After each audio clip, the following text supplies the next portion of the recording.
ஒரு ஊர்ல ஒரு துறவி இருந்தார், புத்த சமய துறவி. அந்த ஊர் மன்னன் அவரை பத்தி கேள்விப்பட்டிருக்கான். ஒரு நாள் புறப்பட்டு போனான், துறவியின் பாதங்களை தொட்டு வணங்கினான். அதுக்கப்புறம் சொன்னான், ஐயா, நான் உங்களை அரண்மனைக்கு அழைச்சிட்டு போறதுக்காக வந்திருக்கிறேன். இனிமே நீங்க இங்க எதுக்கு இருக்கணும் அப்படின்னானா. அவன் மனசுக்குள்ள என்ன நினைப்புன்னா, இவர் எங்க வர போறாரு, நான் ரொம்ப எளிமையானவன், எனக்கு எதுக்கு அரண்மனை வாசம்னு சொல்லி விடுவார் அப்படின்னு நினைச்சிருக்கான். ஆனா அந்த துறவி என்ன பண்ணார் தெரியுமா? அப்படியா, சரி போகலாம், வா, போய் உன் ரதத்தை கொண்டுட்டு வா, அரண்மனைக்கு போகும்பொழுது அதுக்கு தகுந்த மாதிரி ஆடம்பரமா போகணும் அப்படின்னு விட்டாரான். துறவி இப்படி சொன்னதும் அந்த மன்னனுக்கு மனசுக்குள்ள சந்தேகம் வந்துட்டுது. இவர் உண்மையிலேயே துறவி தானா, ஏமாத்து பேர் வழி மாதிரி தெரியுதே அப்படின்னு நினைச்சிருக்கான். இருந்தாலும் இனிமே என்ன பண்றது, சொல்லியாச்சு. ரதத்தை கொண்டுட்டு வந்தான். துறவி ஏறி உக்காந்தார். பக்கத்துல ராஜா. அவர் ரொம்ப உற்சாகமா வரார். இவன் ரொம்ப சோர்ந்து போய் வரான். துறவி மரத்தடியிலேயே வாழ்ந்து பழக்கப்பட்டவர், அரண்மனையில எளிமையா ஒரு இடத்துல உட்காந்துக்குவார் அப்படின்னு நினைச்சான். ஆனா அப்படி இல்லை. அரண்மனைக்கு வந்த உடனே அந்த துறவி அதை கொண்டுட்டு வா, இதை கொண்டுட்டு வான்னு சொல்லி உத்தரவு போட ஆரம்பிச்சுட்டார். அரண்மனையில இருந்தா அரசனை மாதிரி இருக்கணும் அப்படிங்கிறார். ராத்திரி பூரா சௌரியமா தூங்கினார். பகல்ல அரண்மனை தோட்டத்துல உலாவ வேண்டியது, நீச்சல் குளத்துல குளிக்க வேண்டியது, இப்படியே பொழுது போக்கிட்டு இருக்கிறார். அந்த அரண்மனையில துறவி மகிழ்ச்சியா இருக்கிறார். மன்னனால அப்படி இருக்க முடியல. அவருக்கு எந்த கவலையும் இல்லை, இவனுக்கு அரசாங்க கவலைகள். துறவி அப்படி இருக்கிறத இவனால தாங்கிக்க முடியல. ஒரு நாள் அவர்கிட்டயே போய், நான் உங்ககிட்ட கொஞ்சம் பேசணும் நானா. துறவி பார்த்தார். நான் இந்த அரண்மனைக்கு வரும்பொழுதே நீ என்னமோ என்கிட்ட கேட்கணும்னு நினைச்ச, ஏன் கால தாமதம்? நீ அனாவசியமா உன்னையே தொந்தரவு பண்ணிட்டு இருக்கிற, நீ கவலையா இருக்கேங்கிறது எனக்கு புரியுது. நான் மரத்தடியில் இருந்தப்போ கூட என்னை அடிக்கடி சந்திச்சுக்கிட்டு இருப்ப, ஏதாவது விளக்கம் கேட்கறது உண்டு. இங்க வந்த பிறகு என்னை சந்திக்கிறது கூட அபூர்வமா போயிட்டுது. நீ இப்போ என்ன கேட்க போறேங்கிறது எனக்கு தெரியும், இருந்தாலும் கேள் அப்படின்னாராம். வேற ஒண்ணும் இல்லைங்க, இப்போ உங்களுக்கும் எனக்கு என்ன வித்தியாசம்? 2 பேரும் அரண்மனையில தான் இருக்கிறோம். நீங்க மகிழ்ச்சியா இருக்கிறீங்க, நான் அப்படி இருக்க முடியல. இவ்வளவுக்கும் நீங்க முன்னாடி இருந்தது மாதிரி இல்லை. தினமும் தங்க தேர் கேட்குறீங்க, உயர்தரமான ஆடைகள் அணிகிறீங்க, சுவையான சாப்பாடு.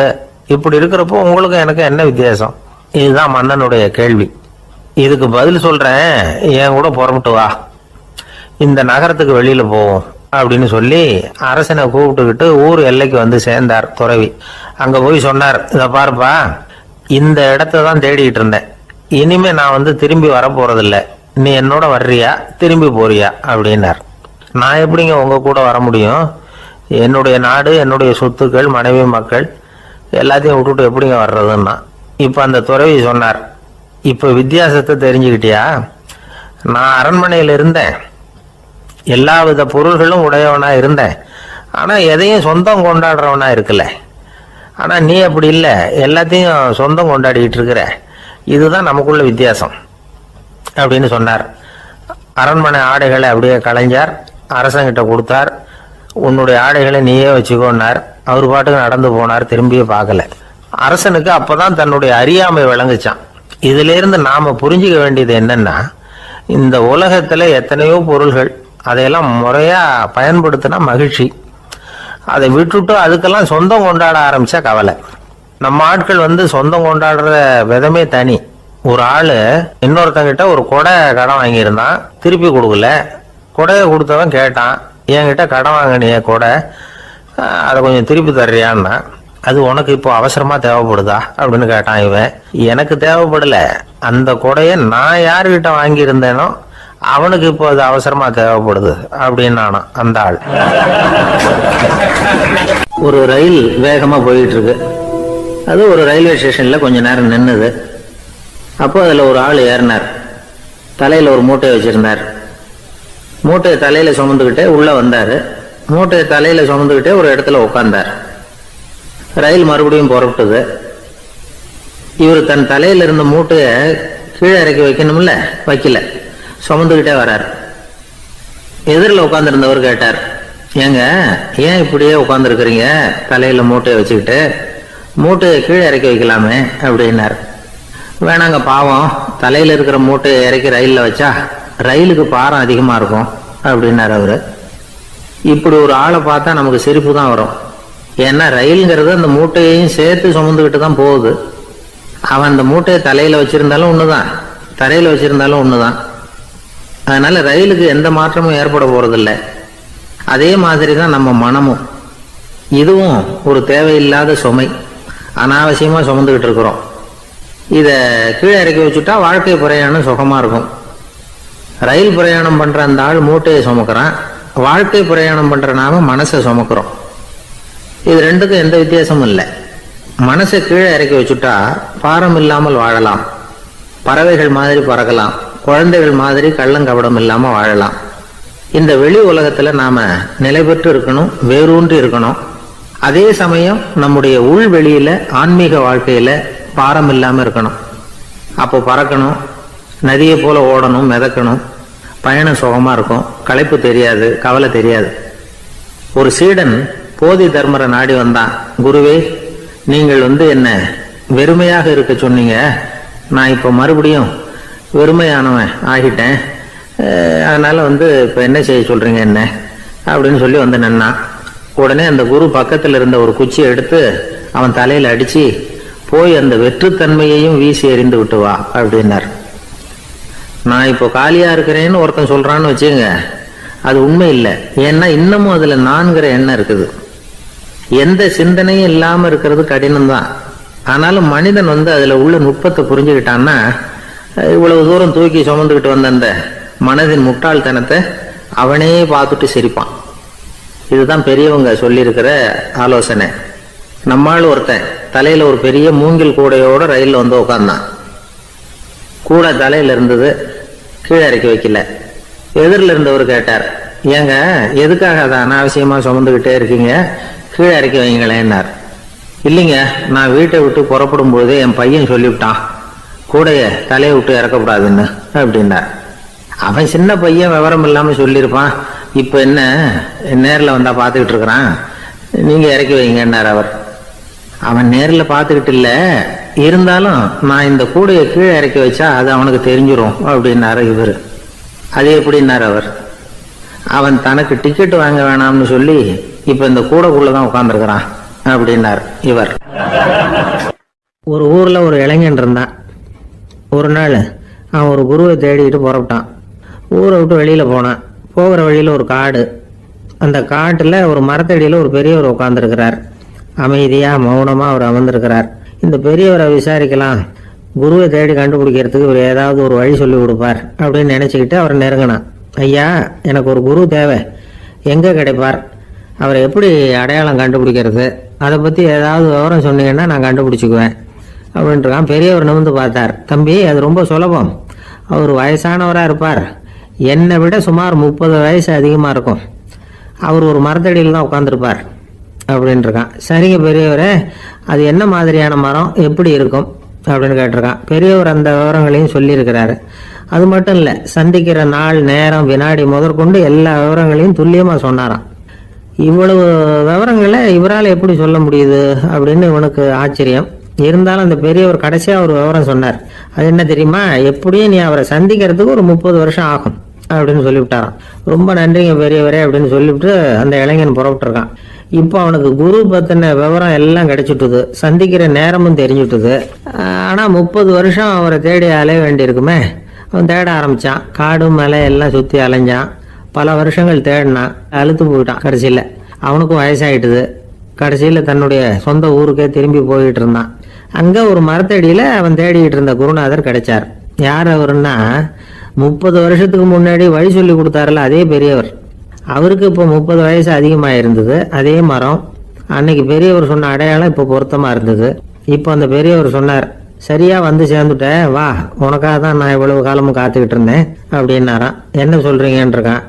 30 வருஷத்துக்கு முன்னாடி என்கிட்ட வந்தியே, அப்பவே என் காலம் முடிஞ்சு போயிருந்தது. அப்பவே என்ன உனக்கு அடையாளம் தெரியல, அதனால இவ்வளவு காலம் உனக்காக காத்துட்டு இருக்கும்படி ஆயிட்டுது அப்படின்னாராம். ஐயா, அப்பவே நீங்க சொல்லியிருக்கலாமே, இதுதான் 30 வருஷம் கழிச்சு நீ சந்திக்க போற இடம், நான் தான் உன்னுடைய குரு அப்படின்னு சொல்லியிருக்கலாமே அப்படின்ட்டுருக்கான். அந்த பெரியவர் சிரிச்சுக்கிட்டே இதுக்கு பதில் சொன்னாராம். நான் எவ்வளவோ விவரமா தான் சொன்னேன், நீ சரியா புரிஞ்சுக்கல. காரணம், அப்போ நீ போதுமான அளவுக்கு பக்குவம் பெற்றிருக்கவில்லை. அதனால புரியும் சக்தி இல்லாம போயிட்டுதப்போ 30 ஆண்டு காலம் நீ அலைஞ்சு தெரிஞ்சிருக்கிற. அது காரணமா இப்போ உனக்கு அந்த பக்குவம் வந்துட்டுது. அதனாலதான் அடையாளம் காண முடிஞ்சது. நானே உன்னுடைய குரு அப்படின்னாராம். இதுல இருந்து என்ன தெரியுதுன்னா, ஆன்மீகத்துல மாணவனாக சேர்றதுக்கு கூட ஒரு பக்குவத்தன்மை தேவைப்படுது. ஒரு பெரிய ஞானி, அவர்கிட்ட சீடனா இருக்க ஒருத்தன் வந்தான், எதிரில் நின்னா. ஞானி அவனை வெகு நேரம் உற்று பார்த்தார். அப்புறம் சொன்னார், சீடனா இருக்கிறது ரொம்ப சிரமம்னார். நான் தயாரா இருக்கிறேன்னா. அது இன்னமும் சிரமமாச்சே, இங்கே குருவா இருக்கிறது மட்டுமே சுலபம் அப்படின்னாராம். அப்படின்னா நான் குருவாவே ஆயிடுறேன் அப்படின்னானா. இது போலவே இந்த காலத்துல கதை ஒன்று உண்டு. ஒரு பள்ளிக்கூடத்துல வகுப்பு ஆசிரியர் மாணவனை திட்டிக்கிட்டு இருந்தார். டேய், நீ 100க்கு 10 மார்க்கு தான் வாங்கிட்டு இருக்க. இவ்வளவு மோசமா நீ படிச்சா கடைசியில மாடு மேய்க்கிறது கூட லாய்க்கு இல்லாதவனா ஆயிடுவேன். அதுக்கப்புறம் என்ன செய்ய போற அப்படின்னாராம். பையன் தலையை சொரிஞ்சுக்கிட்டே சொன்னானா, சார் அப்படின்னா ஒன்று செய்யறேன் அப்படின்னானா. இவர் கேட்டிருக்கார், என்ன செய்ய போறேன்னு. வேற என்ன சார், உங்களை மாதிரி ஒரு ஆசிரியர் ஆயிடுறேன் அப்படின்னானா. துருக்மேனியாவில் அஷ்காபாத் அப்படின்னு ஒரு நகரத்துல ஒரு புவியியல் விஞ்ஞானி இருந்தார். அவரு ஒரு நாய்க்குட்டி வளர்த்தார். ஒரு நாள் முன்னிரவு நேரம் ஒரு மேஜைக்கு முன்னாடி உட்காந்து அந்த விஞ்ஞானி ஏதோ கணக்கு போட்டுக்கிட்டு இருக்கிறார். அவருக்கு ஒரு சின்ன பெண் குழந்தை, அது தொட்டில தூங்கிட்டு இருக்குது. அந்த நாய்க்குட்டியும் ஒரு மூலையில படுத்து அது பாட்டுக்கு தூங்கிட்டு இருந்தது. ஒரே அமைதி. அந்த நேரத்தில் திடீர்னு அந்த நாய்க்குட்டி துள்ளி எழுந்திருச்சது. நேராக குழந்தைகிட்ட ஓடிச்சு. அந்த குழந்தைய அது போட்டிருந்த ட்ரெஸ்ஸோட சேர்த்து கவ்வி தூக்குச்சு. தூக்கிக்கிட்டு வாசல் பக்கம் ஓடிச்சு. நாய்க்குட்டி குழந்தைய கவ்வி தூக்க முடியுமாங்கிற சந்தேகம் உங்களுக்கு இல்லையா? நீங்கள் நம்ம ஊர் நாய்க்குட்டியவே பார்த்து பழக்கப்பட்டிருக்கீங்க. அதனால நம்புறதுக்கு சிரமமா இருக்கும். அந்த ஊர்ல எல்லாம் அது ரொம்ப ஸ்ட்ராங்கா இருக்கும். ஒரு ஏதோ கண்ணுக்குட்டி மாதிரி இருக்கும். விஞ்ஞானி அதை பார்த்துட்டார். உடனே அந்த நாய்க்கு வெறி பிடிச்சிட்டுதுன்னு முடிவு பண்ணிட்டு தன்னோட கை துப்பாக்கியை எடுத்துக்கிட்டு ஓடி வந்தார். அவர் வெளியில நாய்க்குட்டி எங்க அப்படின்னு பார்த்து தேடுறார். அந்த நேரத்துல அந்த வீடு இடிஞ்சு விழுது. காரணம் பூமி அதிர்ச்சி. இப்படி பூமி அதிர்ச்சி உண்டாக போகுதுங்கிறது அந்த நாய்க்குட்டிக்கு முன்னாடியே தெரிஞ்சு போச்சு. அதுதான் குழந்தைய தூக்கிட்டு வெளியில ஓடி வந்திருக்குது. அது மூலமா அந்த குடும்பத்தையே காப்பாத்தி இருக்குது அந்த நாய்க்குட்டி. இந்த சம்பவம் நடக்கிறதுக்கு 3 நாளைக்கு முன்னாடியே சில பிராணிகளுக்கு இப்படி நடக்க போகுதுங்கிறது தெரிஞ்சிருக்குதான். ஆமா, அந்த நகரத்துல 3 நாளைக்கு முன்னாடியே பாம்பு, பல்லி இதெல்லாம் அது தங்கியிருந்த வலையை விட்டு வெளியில ஓடி வந்துட்டுது. அதே மாதிரி அங்கிருந்த புறாவெல்லாம் பறந்து போயிடுச்சான். இதே மாதிரி யுகோஸ்லோவியாவில் கூட ஒரு நகரம், அங்க ஒரு நாள் ராத்திரி ஒரு மிருக காட்சி சாலையில திடீர்னு ஒரு பெரிய கலவரம், கூச்சல், குழப்பம். அங்க இருந்த கழுதை, புலி, யானை, பறவை எல்லாம் கண்ணாபின்னான்னு கத்த ஆரம்பிச்சுட்டுது. நீர் யானை அதுக்குன்னு போட்டிருந்த தடுப்பையே தாண்டி குதிச்சு வெளியில வந்துட்டுதான். மறுநாள் தான் எல்லாருக்கும் விஷயம் புரிஞ்சுது. அடுத்த நாள் காலையில அங்க பூமி அதிர்ச்சி உண்டாயிட்டுது. இப்ப பாருங்க, அதாவது மனுஷனை போய் தீர்க்க தரிசி அது இதுன்னு சொல்லிட்டு இருக்கிறோம். இவனை விட அது பரவாயில்லைன்னு தோணுது. அதாவது மிருகங்கள் ஒன்று நடக்க போகுதுங்கிறத முன்னாடியே புரிஞ்சுக்குதே. சரி, இதெல்லாம் எப்படி அது முன்கூட்டி புரிஞ்சுக்குது? அதுதான் படைப்பு ரகசியம். அதை கண்டுபிடிக்கிறதுக்கு தான் மனுஷன் ஆராய்ச்சி பண்ணிட்டு இருக்கிறான். விஞ்ஞானிகளோட ஆராய்ச்சியெல்லாம் ஒரு பக்கம் இருக்கட்டும், வீட்டுக்குள்ளேயே சில ஆராய்ச்சி பண்ணி பாருங்களேன். இப்ப சில யோசனை சொல்லி அதை சோதனை பண்ணி பாருங்க அப்படின்னு ஒருத்தர் சொன்னாராம். அதாவது இப்ப மழை வருமா வராதா அப்படின்னு தெரிஞ்சுக்கணுமா, உடனே ஒரு பூனைக்குட்டி பின்னாடியே மெதுவா போய் அது என்ன செய்யுதுன்னு கவனிச்சு பார்க்கணும். பூனைக்குட்டி தன்னோட பாதத்தினால சுகத்துல அப்படி கீறிக்கிட்டு இருக்கும். அப்படி கீறினா கண்டிப்பா மழை வரும். சில சமயம் பூனைக்குட்டி அப்படி மல்லாந்து படுத்துக்கிட்டு பாதத்தை உயர தூக்கும், அப்படியும் புரளும். இப்படி செஞ்சதுன்னா அன்னைக்கும் மழை இருக்காது. அதனால முன்னாடி இருந்தது மழை வர்றதுக்கு அறிகுறி, இது மழை இல்லைங்கிறதுக்கு அறிகுறி. பறவைகள், பிராணிகள் இதுகளோட நடவடிக்கைகளை பார்த்துட்டு அதையெல்லாம் அடிப்படையா வச்சுதான் காலநிலையை கண்டுபிடிக்கிற கருவிகளை கண்டுபிடிச்சிருக்கிறாங்க. வாத்து இருக்குல்ல, சில சமயம் தன்னோட அழகை தன்னோட இறகுகள்ல அப்படியே புதைச்சிக்கும். அப்படி செஞ்சா குளிர்காலம் வரப்போகுதுன்னு அர்த்தம். பருவநிலை குளிரா மாறப்போகுதுங்கிறதுக்கு இதுதான் அறிகுறி. சிட்டுக்குருவி இருக்குதுல்ல, அதெல்லாம் புழுதியில உழுந்து புரளும், சிறகுகளை படபடன்னு அடிச்சுக்கும். அப்படி செஞ்சா மழை வரப்போகுதுன்னு அர்த்தம். ஒண்ணு மட்டும் நாம நல்லா தெரிஞ்சுக்கணும், இயற்கையின் சீற்றம்னு சொல்றோம் இல்லையா, இயற்கை ஏன் நம்ம மேல கோவப்படுது? இயற்கையை நாம அனுசரிச்சு போறதில்ல, அதனால கோவப்படுது. காடுகளை அழிக்கப்படாது, விலங்குகளை கொல்லப்படாது, இயற்கை ஏற்படுத்தி வச்சிருக்கிற சமநிலையை கெடுக்கப்படாது. அதை புரிஞ்சுக்கிட்டு வாழ்ந்தோம்னா பூமியும் நடுங்காது, நாமளும் நடுங்க வேண்டிய அவசியம் இருக்காது.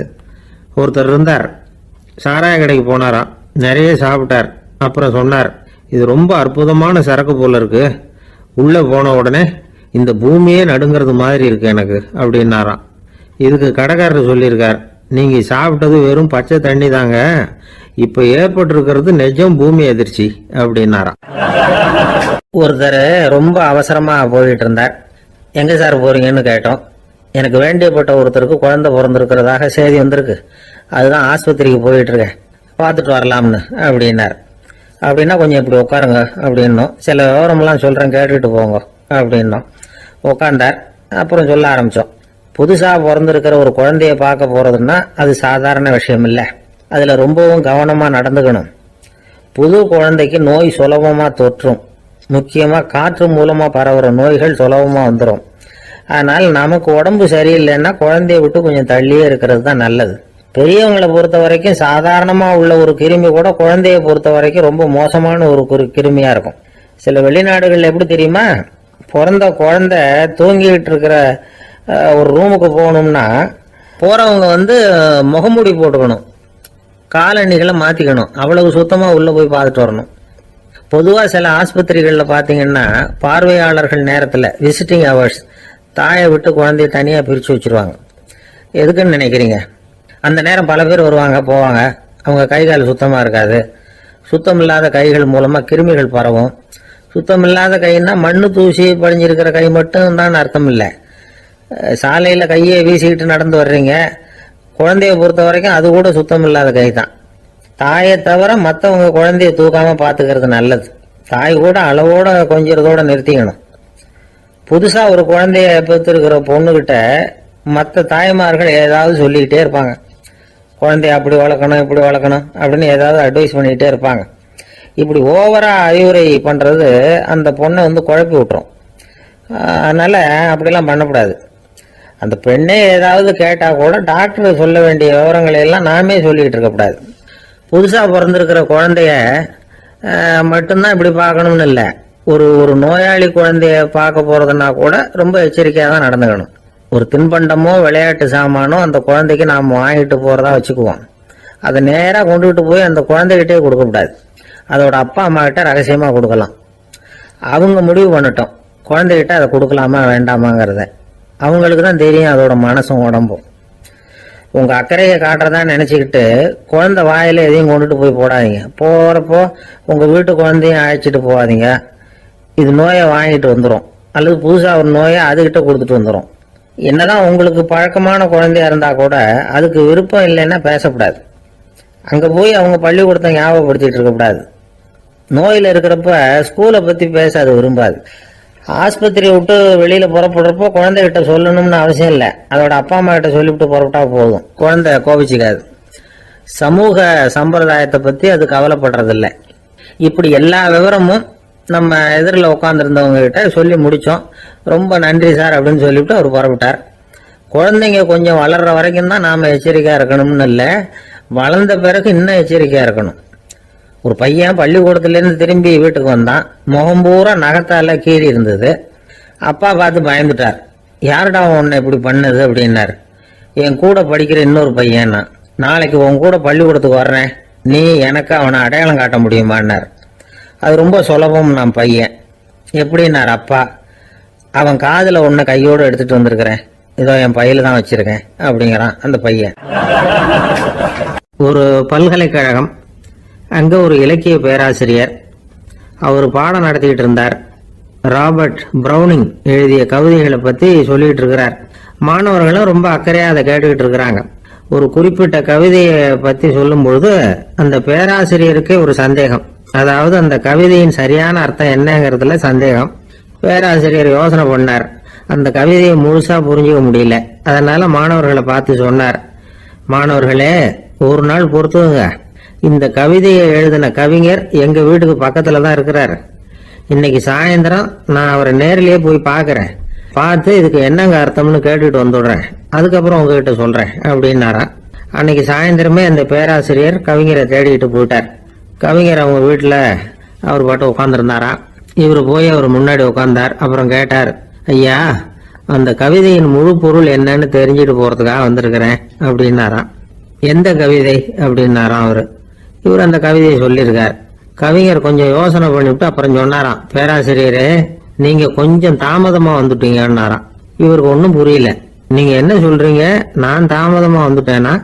நீங்க தான் உயிரோட இருக்கிறீங்களே, அப்படி இருக்கும்போது நான் தாமதமா வந்துட்டேன்னா அது எப்படி அப்படின்னு இவர் குழம்பி இருக்கிறார்.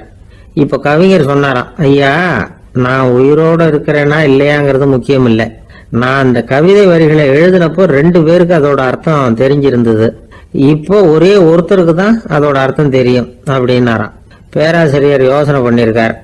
அப்படின்னா அந்த ஒருத்தர் கவிஞர் ராபர்ட் பிரவுனிங்கை தவிர வேற யாரா இருக்க முடியும்? இவர் தான் அப்படிங்கிறத அவர் மனசுல நினைச்சுக்கிட்டார். அதனால சொன்னார், ஐயா நான் தாமதமா வரல, அந்த கவிதையின் பொருள் என்ன அது சொல்லுங்கன்னார்.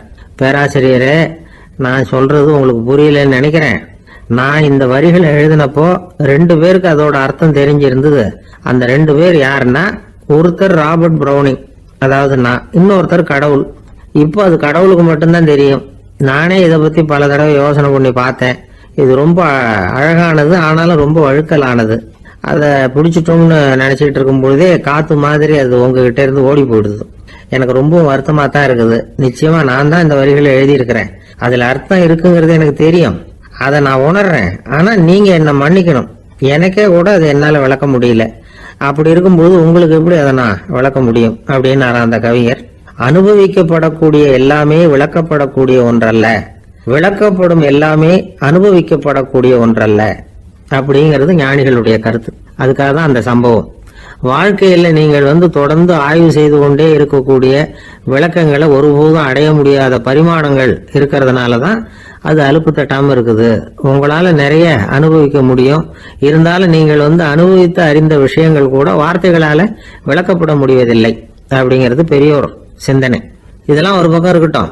நமக்கு தெரிஞ்ச பேராசிரியர் ஒருத்தர் 1 மணி நேரம் ரொம்ப விவரமா வகுப்பு எடுத்தார். கடைசியா சொன்னார், மாணவர்களே ரொம்பவும் எளிமையா விளக்கமா எல்லா விவரமும் சொல்லியிருக்கிறேன், அதனால இதுல உங்களுக்கு சந்தேகம் வர்றதுக்கு வாய்ப்பே இல்லை, இருந்தாலும் கேட்க வேண்டிய கடமை கேட்கிறேன். இது வரைக்கும் நடத்தினதுல யாருக்காவது ஏதாவது சந்தேகம் உண்டா அப்படின்னு கேட்டாராம். எனக்கு ஒரே ஒரு சந்தேகம் தான் சார் அப்படின்னு எழுந்திரிச்சு நிக்கிறான் ஒருத்தன். என்னன்னு கேட்டாராம். இது வரைக்கும் நீங்க என்ன பாடம் சார் நடத்துனீங்க அப்படின்னானா அவன். ஒருத்தர் ஒரு தவறு செஞ்சு விடுறாருன்னு வச்சுங்க, உடனே நீ செஞ்சது தவறு அப்படின்னு சொல்றது ஒரு வகை. அதுக்கு பதிலா எது சரின்னு அவர் புரிந்து கொள்ள உதவி செய்யறது இன்னொரு வகை.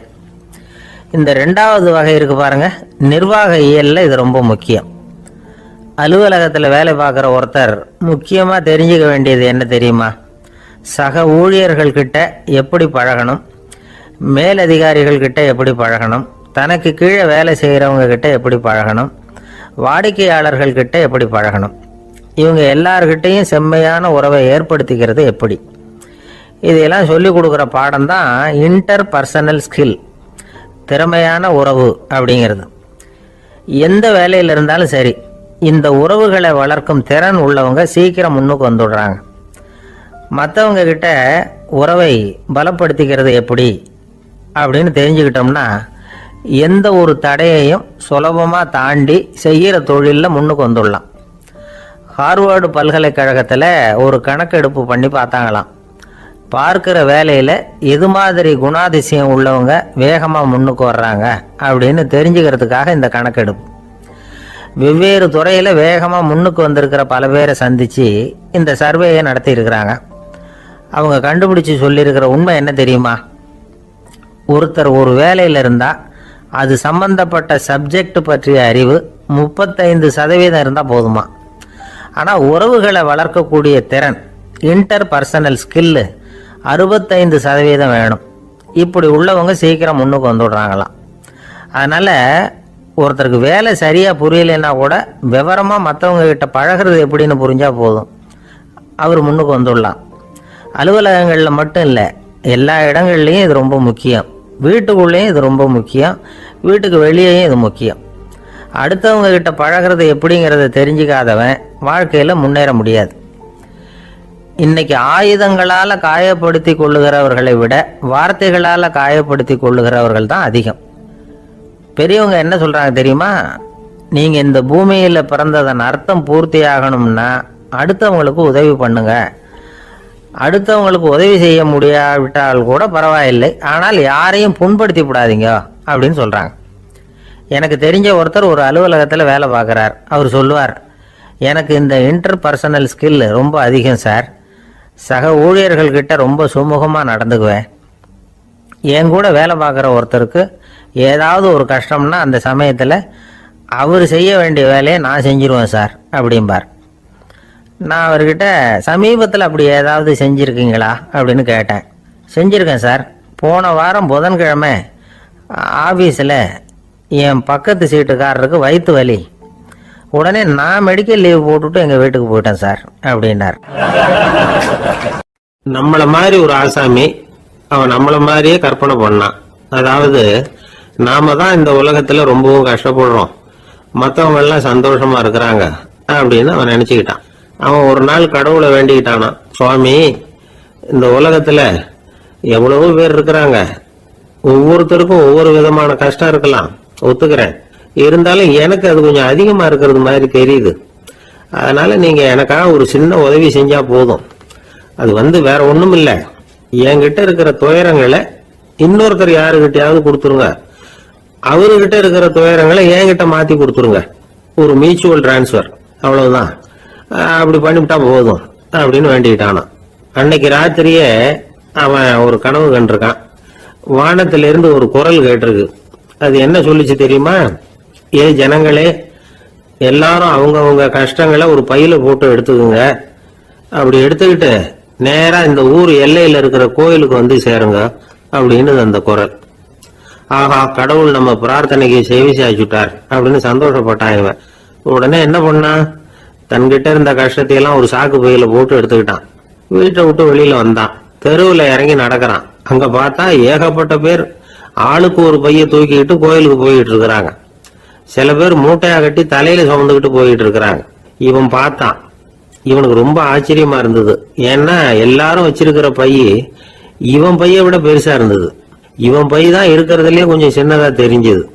இப்ப அவன் மறுபடியும் சாமியை வேண்டிக்கிட்டான். கடவுளே, இப்ப உள்ள சூழ்நிலையை கவனிச்சா என்கிட்ட இருக்கிற பைய பரவாயில்லன்னு தோணுது. அதனால வேற பை எதையும் மாத்த வேணாம், இதுவே பரவாயில்ல, இந்த பையோட திரும்பி வீட்டுக்கு போனா போதும்னு நினைக்கிறேன் அப்படின்னு எதோ நினைக்க ஆரம்பிச்சுட்டான். எல்லாரும் கோயிலுக்கு போய் சேர்ந்தாங்க. கோயில்ல அந்த குரல் மறுபடியும் கேட்டுது. எல்லாரும் அவங்கவுங்க பைகளை சோகத்துல தொங்க விடுங்க, திடீர்னு விளக்குகள் அணையும், மணி அடிக்கப்படும், அதுதான் அடையாளம். அந்த சமயத்துல இருட்டுல உங்களுக்கு வேண்டிய பைய நீங்க மாத்தி எடுத்துக்கலாம், தேர்ந்தெடுத்துக்கலாம். வெளிச்சம் இருக்கிறப்பவே உங்களுக்கு பிடிச்ச பைக்கு பக்கமா பார்த்து நீங்க நின்னுக்கலாம் அப்படின்னு சொல்லி விவரம் சொல்லிச்சான் அந்த குரல். அப்படி சொன்னதுக்கு அப்புறம் திடீர்னு விளக்கு அணைஞ்சுது, மணி அடிச்சுது. கொஞ்ச நேரம் கழிச்சு மறுபடியும் விளக்குகள்லாம் எரிஞ்சுது. இப்போ பார்த்தா எல்லாரும் அவங்கவுங்க பையே கெட்டியா பிடிச்சிட்டு நிக்கிறாங்க. இவனும் அப்படியே நிக்கிறான். இவன் மெதுவா பக்கத்துல நிக்கிறவங்க கிட்ட கேட்டானா, ஏன் நீங்க பைய கையிலேயே வச்சிருக்கிறீங்க, செவுத்துல மாட்டலையா அப்படின்னு கேட்டிருக்கான். இல்லப்பா, நீ ஏன் கையிலேயே வச்சிருக்கிறியோ அதே காரணத்துக்காக தான் நாங்களும் வச்சிருக்கிறோம். நம்ம கவலைகளை பத்தி நமக்கு ஓரளவுக்காவது தெரியும். ஆனா மற்றவங்க கவலைகள் நமக்கு பரிச்சயம் இல்லாதவை, பழக்கம் இல்லாதது. அதனால நமக்கு தெரிஞ்ச கவலைகளை சமாளிக்கிறது சுலபம். தெரியாததை சமாளிக்கணும்னா மறுபடியும் ஆரம்பத்துல இருந்து ஆரம்பிக்கணும். அதனால பழைய நண்பர்களோட வாழறது தான் மேல் அப்படின்னு ஆனான். அதுக்கப்புறம் அவன் தன்னோட பையே போதும்னு வீட்டுக்கு திரும்பி வந்துட்டானான். இது ஒரு பெரியவர் சொல்லி இருக்கிற கதை. அதனால நம்ம கிட்ட இருக்கிற கஷ்டங்கள் தான் பெருசு, அதை இன்னொருத்தங்கிட்ட கொடுத்துட்டு மாத்திக்கலாம் அப்படின்னு நினைக்கிறது தப்பு. இதே மாதிரி இன்னொரு சம்பவம். ஒரு ஊர்ல ஒரு நாள் ராத்திரி ஆகாயத்தில இருந்து கடவுள் குரல் கேக்குது. இந்த ஊர்ல இருக்கிற ஜனங்கள்லாம் கொஞ்சம் கவனிங்க, உங்களுக்கு ஒரு செய்தி. அதாவது இங்க இருக்கிற ஜனங்கள்லயே கொஞ்சம் கூட கவலையே இல்லாத ஆள் யாருன்னு எனக்கு தெரியணும். அதனால எல்லாரும் அவங்க கவலைகளை ஒரு பையில போட்டு எடுத்துக்கிட்டு கோயிலுக்கு வாங்க அப்படின்னாரு கடவுள். உடனே வரிசையா எல்லாரும் வர ஆரம்பிச்சாங்க. எல்லார் கையிலயும் பை இருந்தது, சின்னதும் பெருசுமா. கவலையே இல்லாத ஆள் யாருன்னு தேடினார் கடவுள். ஒரே ஒரு ஆள் மட்டும் கையில எதுவும் இல்லாம வெறும் கையை வீசிக்கிட்டு ரொம்ப ஜாலியா நடந்து வந்துகிட்டு இருந்தான். கடவுள் அவங்க கிட்ட போனார். ஏப்பா, உனக்கு கவலையே இல்லையா அப்படின்னு கேட்டார். எனக்கும் சில கவலைகள்லாம் உண்டு அப்படின்னு அவன். எங்க அதெல்லாம்னு கேட்டிருக்காரு கடவுள். பின்னாடி லாரியில வந்துகிட்டு இருக்கு அப்படின்னு அவன். ஒரு சராசரி மனிதனுடைய இயல்பு என்ன? இன்பம் வந்தா துள்ளி குதிப்பான், துன்பம் வந்தா சோர்ந்து போய் ஒரு மூலையில உட்காந்துருவான். இவன் தான் சராசரி மனிதன். ஆனா ஒருத்தன் இன்பம் வந்தா அதுக்காக மகிழ்ச்சி அடையறதில்ல, துன்பம் வந்தா அதுக்காக சோர்ந்து போறதில்ல அப்படின்னு வச்சுக்கோங்க. அப்படி இருந்தா அவன் சாதாரண ஆள் கிடையாது. ஒரு ஊர்ல ஒரு ஞானி இருந்தார். அவரை தேடிட்டு ஒரு பெரியவர் வந்தார். ஐயா, ஞானத்துல சிறந்த ஞானம் எது அப்படின்னு கேட்டாராம். இதுக்கு அந்த ஞானி என்ன பதில் சொன்னார் தெரியுமா? இன்பத்தினால மகிழ்ச்சி அடையாமலும் துன்பத்தினால சோர்வு அடையாமலும் இருக்கிறது தான் அந்த ஞானம், பெரிய ஞானம் அப்படின்னாராம். சரி சுவாமி, அப்படிப்பட்ட ஞானம் உங்களுக்கு எப்படி வந்ததுன்னு கேட்டிருக்காரு இவர். அதை நான் ஒரு கழுதைகிட்ட இருந்து கற்றுக்கிட்டேன் அப்படின்னாராம் அவர்.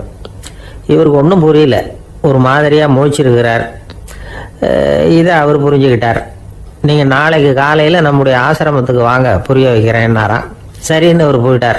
மறுநாள் காலையில் ஆசிரமத்துக்கு வந்து சேர்ந்தார். ஞானி அவரை கூப்பிட்டு உட்கார வச்சார். வாங்க, வந்து இப்படி உட்காருங்க, கொஞ்ச நேரத்தில் இந்த வழியாக ஒரு கழுதை போகும், அதை கவனித்து பாருங்கன்னாராம். இவருக்கு இன்னமும் ஒன்றும் புரியாமல் போச்சு, ஒரே குழப்பம். இருந்தாலும் அந்த ஞானி சொன்னது மாதிரியே உட்காந்துருக்கிறார். கொஞ்ச நேரத்தில் இந்த வழியாக ஒரு கழுதை போச்சு. அது முதுக நிறைய அழுக்கு மூட்டைகள், அதை சுமந்துக்கிட்டு போகுது. ஒரு சலவை தொழிலாளி அதை ஓட்டிகிட்டு போகிறார். கொஞ்சம் தூரத்தில் ஒரு ஆறு இருக்குது. அங்கே போய் துணியெல்லாம் சுத்தப்படுத்திக்கிட்டு சாயந்தரமாக திரும்பி இந்த வழியாக வருவாங்க. ஞானி சொன்னது மாதிரியே இந்த பெரியவர் அழுக்கு மூட்டையை சுமந்துக்கிட்டு போகிற அந்த கழுதையை கவனித்தார். கழுதை போயிட்டுது. அதுக்கப்புறம் ஞானியை திரும்பி பார்த்தார். இப்போ அந்த ஞானி சொன்னார், சாயந்தரம் வரைக்கும் நீங்கள் இங்கேயே இருக்கணும்னார். அதே மாதிரி இவர் இருந்தார். சாயந்தரமாக அந்த ஞானி சொன்னார், ஐயா, இப்போ கொஞ்ச நேரத்தில் அந்த கழுதை இந்த வழியாக திரும்பி வரும், அதையும் கவனித்து பாருங்கன்னார். இவரும் கவனித்து பார்க்குறார். கழுதை வந்தது. அது முதுகில் சலவை செய்யப்பட்ட துணி மூட்டை, அது பாட்டுக்கு சுமந்துக்கிட்டு போய்கிட்டு இருக்குது. பெரியவருக்கு ஒன்றும் புரியல, பொறுமை இழந்துட்டார். சரி சுவாமி, இந்த கழுதைக்கும் உங்கள் ஞானத்துக்கும் என்ன சம்பந்தம் அப்படின்னார். இப்போ அந்த ஞானி விளக்கினார். ஐயா, இந்த கழுதை இதே மாதிரி தினமும் காலையில் அழுக்கு மூட்டைகளை சுமந்துக்கிட்டு ஆற்றுக்கு போகுது, மாலையில் வெண்மையான சுத்தமான துணிகளை சுமந்துக்கிட்டு திரும்பி ஊருக்கு போகுது. காலையில் இது போகும்பொழுது முதுகில் அழுக்கு மூட்டைகளை சுமந்துக்கிட்டு போகிறோமேங்கிற வருத்தமும் அதுக்கு கிடையாது. சாயந்தரம் திரும்பி வரும்பொழுது சுத்தமான துணிகளை சுமந்துக்கிட்டு வர்றோமேங்கிற மகிழ்ச்சியும் அதுக்கு இல்லை. இதை பார்த்து தான் நான் அது மாதிரி ஞானத்தை கற்றுக்கிட்டேன் அப்படின்னாராம். அதனால் யார் கற்றுக் கொடுக்குறாங்க அப்படிங்கிறத விட எதை கற்றுக்கிறோம் அப்படிங்கிறது தான் முக்கியம். ஒரு சினிமா பார்க்குறோம், ஒரு அருவி கொட்டுறது மாதிரி காட்சி வருது, தண்ணீர் வழியுது. படம் முடிஞ்சதும் பார்த்தீங்கன்னா அந்த திரை என்ன நனைஞ்சு போயா இருக்கும். ஒரு தீப்பிடிச்சு எரியிற காட்சியே சினிமாவில் பார்க்குறீங்க, காட்சி முடிஞ்சதும் அந்த வெண் திரையே கருகி போயா இருக்கும். படத்தில் வர்ற தண்ணீரும் நெருப்பும் அந்த திரையை பாதிக்கிறது இல்லை. நாம் அந்த திரை மாதிரி இருக்கிறதுக்கு கற்றுக்கணுமா. அந்த பக்குவம் வந்துவிட்டதுன்னா இன்பமும் துன்பமும் நம்ம எதுவும் செய்யாது. ஒரு சினிமாவை பார்க்குற வரைக்கும் சிரிக்கலாம், அழலாம். பார்த்துட்டு வெளியில் வரும்பொழுது அழுதுகிட்டே வரக்கூடாது. ஒருத்தர் வந்தார், அப்படி படம் முடிஞ்சு வெளியில் வரும்பொழுது அருவி மாதிரி கண்ணீர் சிந்திக்கிட்டே வரார். ஏன் சார், படம் அவ்வளவு சோகமா அப்படின்னு கேட்டார். இன்னொருத்தர், இல்லை சார், கூட்டம் ரொம்ப குறைச்சல் சார், மொத்தம் படம் பார்க்க வந்தவங்களே 15 பேர் தான் சார் அப்படின்னார் கண்ணீரை தொடச்சிக்கிட்டே. அதுக்கு நீங்கள் ஏன் சார் அழறீங்கன்னு கேட்டார் அவர். இந்த படத்தோட தயாரிப்பாளரே நான் தான் சார் அப்படின்னாரா இவர். ஒரு ஊரில் ஒரு ஆள் இருந்தான். அவனுக்கு ஒரே ஒரு மகள். அவளை நல்ல இடத்துல கட்டி கொடுக்கணும்னு ஆசைப்பட்டான். அதுக்காக மாப்பிள்ளை தேடிட்டு இருந்தான். அவன் கொஞ்சம் வசதியான ஆள், அதனால் நிறைய பேர் வந்தாங்க. இருந்தாலும் ஒரு நல்ல குணமுள்ள மாப்பிள்ளையாக இருக்கணும் அவன் எதிர்பார்த்தான். அப்படி இருக்கணும்னு தொடர்ந்து முயற்சி பண்ணான். கடைசியாக ஒரு 3 பேர் கிடைச்சாங்க. அந்த 3 பேரில் யாரை தேர்ந்தெடுக்கிறது, இதுதான் அவனுக்கு வந்த குழப்பம். இந்த நிலைமையில ஒரு பெரியவரை தேடி போனான். அவர்கிட்ட தன்னுடைய பிரச்சனையை சொன்னான். அவர் கொஞ்சம் யோசனை பண்ணார். அதுக்கப்புறம் 3 பேரையும் கூப்பிட்டார். இதை பாருங்கப்பா, உங்க 3 பேருக்கும் 3 மாச கால அவகாசம் தர்றேன். நீங்க இப்ப போகலாம், 3 மாசம் கழிச்சு திரும்பி வரலாம். அப்படி வரும்பொழுது இந்த 3 மாச காலத்துல நீங்க செஞ்ச நல்ல காரியம் ஏதாவது ஒன்று சொல்லணும். அதை வச்சு உங்களில் ஒருத்தரை நாங்க தேர்ந்தெடுத்துக்கிறோம் அப்படின்னு சொன்னாராம். 3 பேரும் சரின்னு சொல்லிவிட்டு திரும்பி போயிட்டாங்க. 3 மாசம் ஆச்சு. அதுக்கப்புறம் ஒரு நாள் திரும்பி வந்தாங்க. அவர் அவங்கள கூப்பிட்டு உட்கார வச்சார். அப்புறம் கேட்டார், இப்போ சொல்லுங்க, இந்த 3 மாச காலத்துல நீங்க செஞ்சிருக்கிற ஏதாவது ஒரு நல்ல காரியத்தை சொல்லுங்க அப்படின்னார். முதல்ல ஒருத்தன் எழுந்திருச்சு நின்னான். ஐயா, எங்க அப்பா இறந்த பிறகு அவரோட கணக்கு வழக்குகளை எடுத்து பார்த்துக்கிட்டு இருந்தேன். அவர் ஒரு வியாபாரி கிட்ட 10,000 ரூபாய் கடன் வாங்கி இருக்கிறதாக எழுதியிருந்தார். அந்த வியாபாரி இப்போ உயிரோட இல்லை, இருந்தாலும் அந்த வியாபாரியோட மகனை தேடி கண்டுபிடிச்சேன். கணக்கு புத்தகத்தை காட்டினேன். எங்க அப்பா உங்க அப்பா கிட்ட 10,000 ரூபாய் கடன் வாங்கி இருக்கிறதாக இதை எழுதியிருக்கிறார். அதனால அதை திருப்பி கொடுக்கறதுக்காக வந்திருக்கிறேன், இந்தாங்க அந்த பணம் அப்படின்னு சொல்லி கொடுத்துட்டு வந்துட்டேன் அப்படின்னு நானும். இதை பெரியவர் கவனமா கேட்டுக்கிட்டார். அதுக்கப்புறம் 2வது இளைஞன் எழுந்திருச்சான். ஐயா, நான் போன மாசம் ஒரு நாள் ராத்திரி வேலையில ஒரு காட்டுப்பாதை வழியா எங்க ஊருக்கு போயிட்டு இருந்தேன். அந்த சமயத்துல அந்த வழியா வந்துகிட்டு இருந்த ஒரு வழிபோக்கர்கிட்ட 4-5 திருடர்கள் வம்பு வளர்த்து அவர்கிட்ட இருந்த பொருளை எல்லாம் கொள்ளையடிச்சுக்கிட்டு இருந்தாங்க. நான் உடனே ஒரு குச்சியை எடுத்துட்டு ஓடினேன். அந்த திருடர்களை அடிச்சு விரட்டினேன். பொருளை எல்லாம் மீட்டு அந்த வழிபோக்கர்கிட்ட ஒப்படைச்சேன். அவரை பத்திரமா அழைச்சிட்டு போய் அவர் வீட்டுல விட்டுட்டு வந்தேன் அப்படின்னு நானும். இதையும் பெரியவர் கவனமா கேட்டுக்கிட்டார். அடுத்தபடியா 3வது இளைஞன் எழுந்திருச்சான். ஐயா, போன மாசம் ஒரு நாள் நான் ஒரு மலைப்பாதை வழியா போயிட்டு இருந்தேன். மலைப்பாதை விளிம்புல ஒரு மதகு கட்ட, அது மேல ஒரு ஆள் படுத்து தூங்கிட்டு இருந்தான். அந்த பக்கம் தவறி உருண்டு விழுந்திருந்தான்னா அதில் பாதாளம். அது மலையடி வாரத்தில் போய் தான் வேணும், அவ்வளவு பள்ளம். அது தெரியாம அவன் பாட்டுக்கு தூங்கிட்டு இருந்தான். நான் உடனே அவன்கிட்ட ஓடி போய் குனிஞ்சு அவன் முகத்தை பார்த்தேன். அப்பதான் புரிஞ்சுது, அவன் ஏற்கனவே எனக்கு தெரியும். அவனை எனக்கு நிறைய கெடுதல் பண்ணியிருக்கிறான், இடைஞ்சல் கொடுத்தவன். இருந்தாலும் ஐயோ பாவம்னு நினைச்சு அவனை எழுப்பி பாதுகாப்பா வேற ஒரு இடத்துல படுக்க வச்சுட்டு வந்தேன் அப்படின்னு நானா. பெரியவர் இதையும் கேட்டுக்கிட்டார். அதுக்கப்புறம் அவங்க 3 பேரையும் பார்த்து நீங்க போகலாம், நாங்க யோசிச்சு முடிவு பண்ணி உங்களுக்கு சொல்லி அனுப்புறோம் அப்படின்னாராம். அந்த இளைஞர்கள் புறப்பட்டு போயிட்டாங்க. அதுக்கப்புறம் அந்த பெண்ணோட அப்பாவை பார்த்து சொன்னார், இந்த 3 பேருமே நல்ல பிள்ளைங்க தான், அதுல ஒன்றும் சந்தேகம் இல்லை. இருந்தாலும் இந்த 3 பேர் செஞ்ச செயல்களையும் ஒப்பிட்டு பார்க்க வேண்டியிருக்கு. முதல் இளைஞன் நேர்மைக்கு எடுத்துக்காட்டா விளங்குறான். இந்த காலத்துல இது மாதிரி இளைஞர்களை பார்க்கறது ரொம்ப கஷ்டம்தான். இருந்தாலும் அவன் கடமையை தான் செஞ்சான். 2வது இளைஞன் நல்ல வீரன், தைரியசாலி. ஒரு வீரன் எதை செய்யணுமோ அதைத்தான் இவன் செஞ்சான். இவன் ஒரு லட்சிய மனிதன். 3வது இளைஞன் தன்னுடைய பகைவனுக்கே உதவி செஞ்சிருக்கான். அவன் உயிரை காப்பாத்தி இருக்கிறான். பகைவனுக்கு அருள்வதுங்கிறது ஒரு சாதாரண மனுஷனால செய்யக்கூடிய காரியம் இல்லை. பகையை மறக்கிறதும் பகைவனுக்கு அருள்வதும் தெய்வீக பண்புகள். அதனால இவனையே உன்னுடைய மகளுக்கு ஏற்ற மாப்பிள்ளையா தேர்ந்தெடுக்கலாம் அப்படின்னு சொன்னாங்களாம். ஒரு நல்ல நாள்ல அவங்களுக்கு திருமணம் நல்ல விதமா நடந்து முடிஞ்சுதான். இது சுவாமி சின்மயானந்தர் சொல்லி இருக்கிற ஒரு கதை. இதுல இருந்து நாம புரிந்து கொள்ள வேண்டிய ஒரு கருத்து, நமக்கு கெடுதல் பண்ணவங்களுக்கும் நாம நல்லது செய்யணும். ஆனா நடைமுறையில அப்படி நம்மளால செய்ய முடியறதில்ல. அதுதான் சிக்கல். நம்மால் ஒருத்தங்கிட்ட கேட்டேன், ஏண்டா உன்னுடைய பகைவன் ஒருத்தன் அது மாதிரி ஒரு மலைப்பாத மதகு கட்டையில படுத்திருந்தா உடனே நீ என்ன நினைப்ப அப்படின்னு கேட்டோம். இது ஒரு அருமையான சந்தர்ப்பம்னு நினைப்பேன் அப்படின்னா. எதுக்குன்னு கேட்டோம். அவனை அந்த பக்கமா உருட்டி கீழே தள்ளுறதுக்கு அப்படின்னா. ஒரு ஊர்ல ஒரு பெரியவர் இருந்தார். அவர் ஒரு குரு. அவர் தொடர்ந்து தியான கூட்டங்கள் நடத்துவார். அந்த கூட்டத்துல கலந்துக்கிறதுக்காக பல ஊர்கள்ல இருந்து சீடர்கள் நிறைய பேர் வருவாங்க போவாங்க. ஒரு நாள் அங்க கூட்டம் நடந்துகிட்டு இருக்குது. அந்த சமயத்துல சீடர்கள்ல ஒருத்தன் என்னத்தையே திருடி விட்டான். மற்ற சீடர்கள் அதை கவனிச்சுட்டாங்க. இவன் ஆப்பிட்டுக்கிட்டான். கூட்டம் முடிஞ்ச பிற்பாடு இவன் திருடின விஷயத்த அந்த பெரியவர்கிட்ட போய் சொன்னாங்களாம். அவர் கவனத்துக்கு கொண்டுகிட்டு போனாங்க. ஆனால் அவர் இதை காதிலே போட்டுக்கல, கண்டுக்கவே இல்லை. போய் சொன்ன சீடர்களுக்கெல்லாம் ஏமாத்தமாக போயிட்டுது. என்ன இது, இவ்வளவு தூரம் நாம் கண்டுபிடிச்சி போய் சொல்கிறோம், அவர் கண்டுக்கவே மாட்டேங்கிறாரே அப்படின்னு ஒரு மாதிரி ஆயிட்டாங்க. இருந்தாலும் அதை பற்றி ஒன்றுமே சொல்லிக்கல, பேசாமல் இருந்துட்டாங்க. கொஞ்ச நாள் ஆச்சு. அதே ஆள் மறுபடியும் ஒரு திருட்டில் மாட்டிக்கிட்டான். சீடர்கள் மறுபடியும் அந்த குரு கிட்ட விஷயத்த சொன்னாங்க. அவர் அப்பவும் வழக்கம் போல சும்மாவே இருந்துட்டார். இவர் இப்படி இருக்கிறத பார்த்ததும் அந்த சீடர்களுக்கு கோபம் வந்துட்டுது. உடனே அந்த சீடர்கள்லாம் ஒன்று கூடி பேசினாங்களாம். எல்லாருமா சேர்ந்து ஒரு விண்ணப்பம் தயார் பண்ணாங்க. அதை குருநாதர்கிட்ட கொண்டுட்டு போய் கொடுத்தாங்க. அந்த விண்ணப்பத்தில் இவங்க என்ன எழுதியிருக்கிறாங்க தெரியுமா? குருநாதர் அவர்களே, உடனே திருடனவன் மீது சட்ட நடவடிக்கை எடுக்கணும். நீங்கள் அப்படி அவனை இங்கே சேர்க்கக்கூடாது. நீங்கள் சேர்த்தீங்கன்னா நாங்கள் இங்கே இருக்கிறத பற்றி யோசிக்க ஆரம்பிச்சிருவோம். அவனை இந்த மடத்தை விட்டே துரத்தி பண்ணணும். நீங்கள் அவனை வெளியில் அனுப்புங்க, இல்லைன்னா நாங்கள் அத்தனை பேரும் வெளியில் போயிடுறோம். இப்படி தான் அந்த விண்ணப்பத்தில் எழுதியிருக்கிறாங்க. குரு அந்த விண்ணப்பத்தை வாங்கி படித்து பார்த்தார். அதுக்கப்புறம் அதை எழுதின அத்தனை பேரையும் கூப்பிட்டாரு. எல்லாரும் இப்படி வாங்கன்னாரு. வந்தாங்க. இப்படி என் எதிரில் உட்காருங்கன்னார். உட்காந்தாங்க. அப்புறம் சொன்னார், இதை பாருப்பா, நீங்கள் எல்லாரும் புத்திசாலிகள். உங்களுக்கு எது நல்லது எது கெட்டதுங்கிறது நல்லா தெரியும். நீங்கள் மேற்கொண்டு ஏதாவது படிக்கணும்னு நினச்சா வேற எங்கே வேணும்னாலும் போகலாம். அதுக்கு நான் தடை சொல்ல மாட்டேன். ஆனால் உங்களால் குற்றம் சாட்டப்பட்ட அவன் இருக்கானே, அவன் எப்படின்னா அவனுக்கு எது நல்லது எது கெட்டதுங்கிறதெல்லாம் தெரியாது. அதனால தான் திருடுறான். நீங்கள் சொல்கிறது மாதிரி அவனை அடித்து துரத்தி விடுறோம்னு வச்சுக்கோங்க, அவனுக்கு எப்படி நல்லது கெட்டது தெரியும்? அவனுக்கு அதை யார் சொல்லி கொடுக்கறது? அதனால் இங்கேயே இருக்கட்டும், அதுதான் சரி.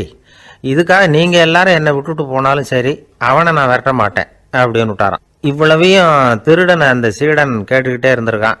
அவன் கண்களில் கண்ணீர். அப்படியே எழுந்திரிச்சு வந்தான். குரு காலில் விழுந்தான். அவன் கண்ணீரில் அவனது தீமை கழுவப்பட்டது அப்படிம்பாங்க. அதாவது சீடர்களுக்கு அந்த குருவோட பெருமை அப்பதான் புரிஞ்சுதான். ஒரு நல்ல ஆசிரியர் இருக்காருன்னு வச்சுங்க, நல்லா படிக்கிற பையனுக்கு தான் பாடம் சொல்லி கொடுப்பேன்னா அது என்ன பெரிய விஷயமா? மோசமாக படிக்கிறவனையும் மாற்றி காட்டுறேங்கிறது தான் பெருமை. இந்த காலத்து குரு ஒருத்தர் ஒரு ஆசிரமம் வச்சு நடத்திட்டு வந்தார். நிறைய பேர் தினம் வருவாங்க போவாங்க. ஒரு நாள் ஒருத்தன் வந்தான். அந்த குரு முன்னாடி போய் நின்னான். ஐயா, என்ன உங்கள் சீடனா ஏற்றுக்கணும்னா. அந்த குரு நிமிர்ந்து பார்த்தார். உன்னுடைய நோக்கம் என்னன்னு கேட்டார். ஐயா, உங்ககிட்ட கொஞ்ச நாள் இருந்தேன்னா நல்ல பழக்க வழக்கங்களை கற்றுக்கலாம், அதுக்கப்புறம் வெளியில் போய் ஒரு நல்ல தொழில் தொடங்கி வாழ்க்கையில் முன்னுக்கு வரணுங்கிறது தான் என்னோட நோக்கம் அப்படின்னா. நீ சொல்கிறது சரி, ஆனால் உன்னால் இங்கே நல்ல பழக்க வழக்கங்களை கற்றுக்க முடியலேன்னு வச்சுக்கோ, அப்போ என்ன பண்ணுவேன் அப்படின்னு கேட்டார் அவர். அப்படி ஆச்சுன்னா என்ன, உங்களை மாதிரியே ஒரு ஆசிரமம் ஆரம்பித்து அதுக்கு குருவாக இருந்துட்டு போகிறேன் அப்படின்னு நானும். ஒரு ஆள் இருந்தார். அவர் தன்னை ஒரு குருன்னு சொல்லிக்கிட்டார். மௌன குரு, வாயே திறக்கிறதில்ல. அவருக்கு 2 சீடர்கள் உண்டு. இவங்க தான் வர்றவங்க கிட்ட பேசுவாங்க, விளக்கம் கொடுப்பாங்க. ஒரு நாள் இந்த சீடர்கள் 2 பேரும் எங்கேயோ வெளியில் போயிட்டாங்க. அந்த நேரம் பார்த்து ஒருத்தர் அங்கே வந்தார். குரு கிட்ட போனார். குருவே, புத்தர்னா என்னன்னு கேட்டார். குருவுக்கு ஒன்றும் புரியல. அவர் உண்மையான குருவாக இருந்தாவில் புரியும். அவர் திருன்னு முழிக்க ஆரம்பிச்சிட்டார். இந்த நேரம் பார்த்து இந்த சீடர்கள் எங்கேயோ போயிட்டாங்களே, என்ன பண்ணுறது, உதவிக்கு யாராவது கிடைக்க மாட்டாங்களா அப்படின்னு அப்படியே சுற்றி பார்க்குறார். அங்கங்கே பார்க்குறார். வந்தவர் இதை கவனித்தார். ஏதோ புரிஞ்சுக்கிட்ட ஒரு மாதிரி அடுத்த கேள்வி கேட்டார். தர்மம்னா என்ன சுவாமின்னார். குருவுக்கு ரொம்ப சங்கடமாக போச்சு. நம்ம நிலைமை இப்படி ஆகிட்டுதே, இக்கட்டில் மாட்டிக்கிட்டோமே அப்படின்னு நினச்சபடியே விட்டத்தை பார்த்தார். அப்புறம் குனிஞ்சு தரையை பார்த்தார். அப்படியே உட்காந்துக்கிட்டார். வந்தவர் உடனே அடுத்த கேள்விக்கு போயிட்டார். தியானம்னா என்ன சுவாமின்னார். பாவம் என்ன பண்ணுவார் அந்த குரு, பேசாமல் கண்ணை கெட்டியாக மூடிக்கிட்டார். இது ஏதுடா வம்பா போச்சுன்னு. இவர் இப்படி பண்ணால் கூட வந்தவர் சளைக்கல. இன்னொரு கேள்வியும் கேட்டார். ஆசீர்வாதம்னா என்ன அப்படின்னார். இவர் பார்த்தார். இப்படியே போனால் இவர் கேள்வி கேட்குறத நிறுத்த மாட்டார் அப்படின்னு நினச்சிக்கிட்டு எனக்கு ஒன்றுமே தெரியாதுங்கிற பாவனையில் 2 கையையும் விரித்து காட்டினார். வந்தவர் முகத்தில் மகிழ்ச்சி, மன நிறைவு, ஏதோ எல்லாம் புரிஞ்சுக்கிட்ட ஒரு மாதிரி அங்கேருந்து புறப்பட்டு போனார். வழியில் அந்த குருவோட சீடர்கள் 2 பேரையும் சந்தித்தார். உங்கள் குருவை தான் பார்த்துட்டு வரேன்னார் இவர். என்ன நடந்ததுன்னு கேட்டாங்க. இவர் வரமா சொல்கிறார். உங்கள் குரு எவ்வளவு பெரிய ஞானி தெரியுமா? புத்தர்னா என்னன்னு கேட்டேன். அதுக்கு அவர் அப்படியும் இப்படியும் பார்த்தார். அதுக்கு என்ன அர்த்தம் தெரியுமா? மக்கள் புத்தரை அங்கேயும் இங்கேயும் தேடுறாங்க. உண்மையில் அவர் அங்கேயும் இங்கேயும் தேடி கண்டுபிடிக்க முடியாது அப்படிங்கிறத அவர் செய்கை மூலம் உணர்த்தினார். அதுக்கப்புறம் தர்மம்னா என்னன்னு கேட்டேன். அவர் மேலேயும் கீழையும் பார்த்து தர்மம் சமமானது, அதில் உயர்வு தாழ்வு இல்லைங்கிறத உணர்த்தினார். அதுக்கப்புறம் தியானம்னா என்னன்னு கேட்டேன். கண்ணை மூடிக்கிட்டார். கண்ணை மூடி காணுகிற அற்புதம் அது அப்படிங்கிறத புரிஞ்சுக்கிட்டேன். கடைசியாக ஆசீர்வதிக்கப்படுறது பற்றி கேட்டேன். கைகளை நீட்டி உதவுறது தான் அது அப்படிங்கிறத தன்னுடைய இருகை விரித்து உணர்த்தினார். எவ்வளோ பெரிய மகான் அவர் அப்படின்னு சொல்லிவிட்டு அவர் பாட்டு போயிட்டார். சீடர்கள் அதுக்கப்புறம் மெதுவாக குருக்கிட்ட சேர்ந்தாங்க. அவங்கள பார்த்ததும் குருவுக்கு கோபம் வந்துட்டுது. அடே பாவிகளா, எங்கடா போய் தொலைஞ்சிங்க, நான் ஒரு ஆளுகிட்ட மாட்டிக்கிட்டு என்ன பாடுபட்டிருக்கேன் தெரியுமான்னார். இது மாதிரி தான் நாம் சாதாரண மனிதர்களின் புற வேடங்களிலேயே மயங்கி போயிடுறோம். அவங்க பேச்சு, செய்கை, பார்வை இதிலெல்லாம் ஏதோ பெரிய தத்துவம் இருக்கிறதாக நினச்சிக்கிறோம். உண்மையிலேயே அந்த தத்துவங்கள் யாருக்கு சொந்தம்? அவங்களுக்கு இல்லை, நமக்கு தான் சொந்தம். நாம் தானே அதை கற்பிச்சுக்கிட்டோம். நாம் அடையாளம் கண்டுக்கிறது இல்லை. நாம் யாருங்கிறது நமக்கு புரியறதில்ல. அதுதான் இன்றைக்கி நடக்கிறது. அதனால தான் அடுத்தவங்களை தேடி ஓடிக்கிட்டு இருக்கிறோம். சில வீடுகளில் கூட இது மாதிரி சைகைகள் உண்டு. சில குடும்ப தலைவர்கள் தினமும் காலையில் கண்ணை கெட்டியாக மூடிக்கிட்டு கை ரெண்டையும் சுத்தமாக விரித்து வச்சுக்கிட்டே உட்காந்து தியானம் பண்ணுறது வழக்கம். எதுக்காக அப்படி பண்ணுறீங்கன்னு ஒருத்தரை பார்த்து கேட்டேன். இந்த மாதம் வாங்கின சம்பளம் பூரா தீர்ந்து போச்சு, இனிமேல் என் கையில் சுத்தமாக ஒன்றும் இல்லை, புதுசாக எதுவும் செலவு வச்சுடாதே அப்படிங்கிறத அப்படி உள்ளங்கை ரெண்டையும் விரித்து காட்டி அவங்களுக்கு உணர்த்துறேன் அப்படின்னார். ஒருத்தன் வேகமாக ஓடி வந்தான். ஏப்பா அப்படி தலை தெறிக்க ஓடி வர்றேன்னு கேட்டேன். பின்னாடி துரத்திக்கிட்டு வருது சார் அப்படின்னா. ஏதாவது நாய் துரத்திக்கிட்டு வருது போல இருக்கு அப்படின்னு நினச்சி அவனுக்கு பின்னாடி பார்க்குறேன். கண்ணு கேட்டின தூரம் வரைக்கும் எதுவுமே தெரியல. ஏன்பா எதுவும் ஒன்றை துரத்துறது மாதிரி தெரியலையே என்ன, நல்லா பாருங்க சார் அப்படின்னா. பார்த்துட்டு தான் சொல்கிறேன் என்ன, இதோ பாருங்க சார் இதுதான் என்னை துரத்துது அப்படின்னு அவன் காட்டுறான். அவன் சுட்டி காட்டின இடத்துல பார்த்தா அங்கே அவனுடைய நிழல் தான் தெரியுது. என்னப்பா சொல்கிற அப்படின்னு சொல்லி அவனை சந்தேகமாக பார்த்தேன். அதுக்கப்புறம் தான் அவன் விவரமாக பேசினான். சார் எனக்கு என் நிழலை கண்டா பிடிக்கிறதில்ல, எப்போ பார்த்தாலும் இது என்னையே பின்தொடர்ந்து வந்துக்கிட்டு இருக்குது, இதை என்னால் சகிக்கவே முடியல, இதை என்கிட்டேருந்து பிரிக்கிறதுக்கு எவ்வளவோ முயற்சிகள்லாம் பண்ணி பார்த்துட்டேன், முடியலன்னா. அப்படி என்னென்ன முயற்சிகள் பண்ணினேன் அப்படின்னு கேட்டேன். அவன் என்னென்ன செஞ்சாங்கிறத விவரமாக சொன்னான். அவன் என்ன பண்ணியிருக்கிறான், ஒரு பெரிய குழியை தோண்டி அதில் தன்னுடைய நிழலை புதைச்சிருவோம் அப்படின்னு முடிவு பண்ணிட்டு மண்வெட்டி எடுத்துக்கிட்டு தோட்டத்து பக்கம் போயிருக்கான். ஆழமாக ஒரு குழியை தோண்டியிருக்கான். குனிஞ்சு பார்க்குறான். அந்த குழிக்குள்ளே தன்னுடைய நிழல் தெரியுது. ஆஹா இதுதான் சமயம், நிழல் இப்போ குழிக்குள்ளே இருக்குது, மண்ணை போட்டு மூடி போடலாம் அப்படின்னு நினச்சிக்கிட்டு கொஞ்சம் மண்ணை அள்ளி போட்டான். பார்த்தா இப்போ அந்த நிழல் அந்த மண்ணுக்கு மேலே வந்து நிற்கிது. இது ஏதுடா ரொம்ப போச்சு அப்படின்னு அவசரமாக மண்ணை வாரி போட்டு மூடி பார்க்குறான். குழி பூராவும் மூடி விட்டு பார்க்குறான். மறுபடியும் நிழல் மேலே வந்து உட்காந்துக்கிட்டு இருக்குது. சரி இதை குழியில் புதைக்க முடியாது அப்படின்னு முடிவு பண்ணிட்டு இதை இங்கேயே இப்படியே விட்டுட்டு ஒரே ஓட்டமாக ஓடி போடுவோம் அப்படின்னு நினச்சி எடுத்தான் ஓட்டம். அது காலை நேரம். இவன் மேற்க நோக்கி ஓடிக்கிட்டு இருக்கிறான். ஓடி ஓடி பார்க்குறான், நிழல் இவனை விட வேகமாக இவனுக்கு முன்னாடி ஓடிக்கிட்டு இருக்கு.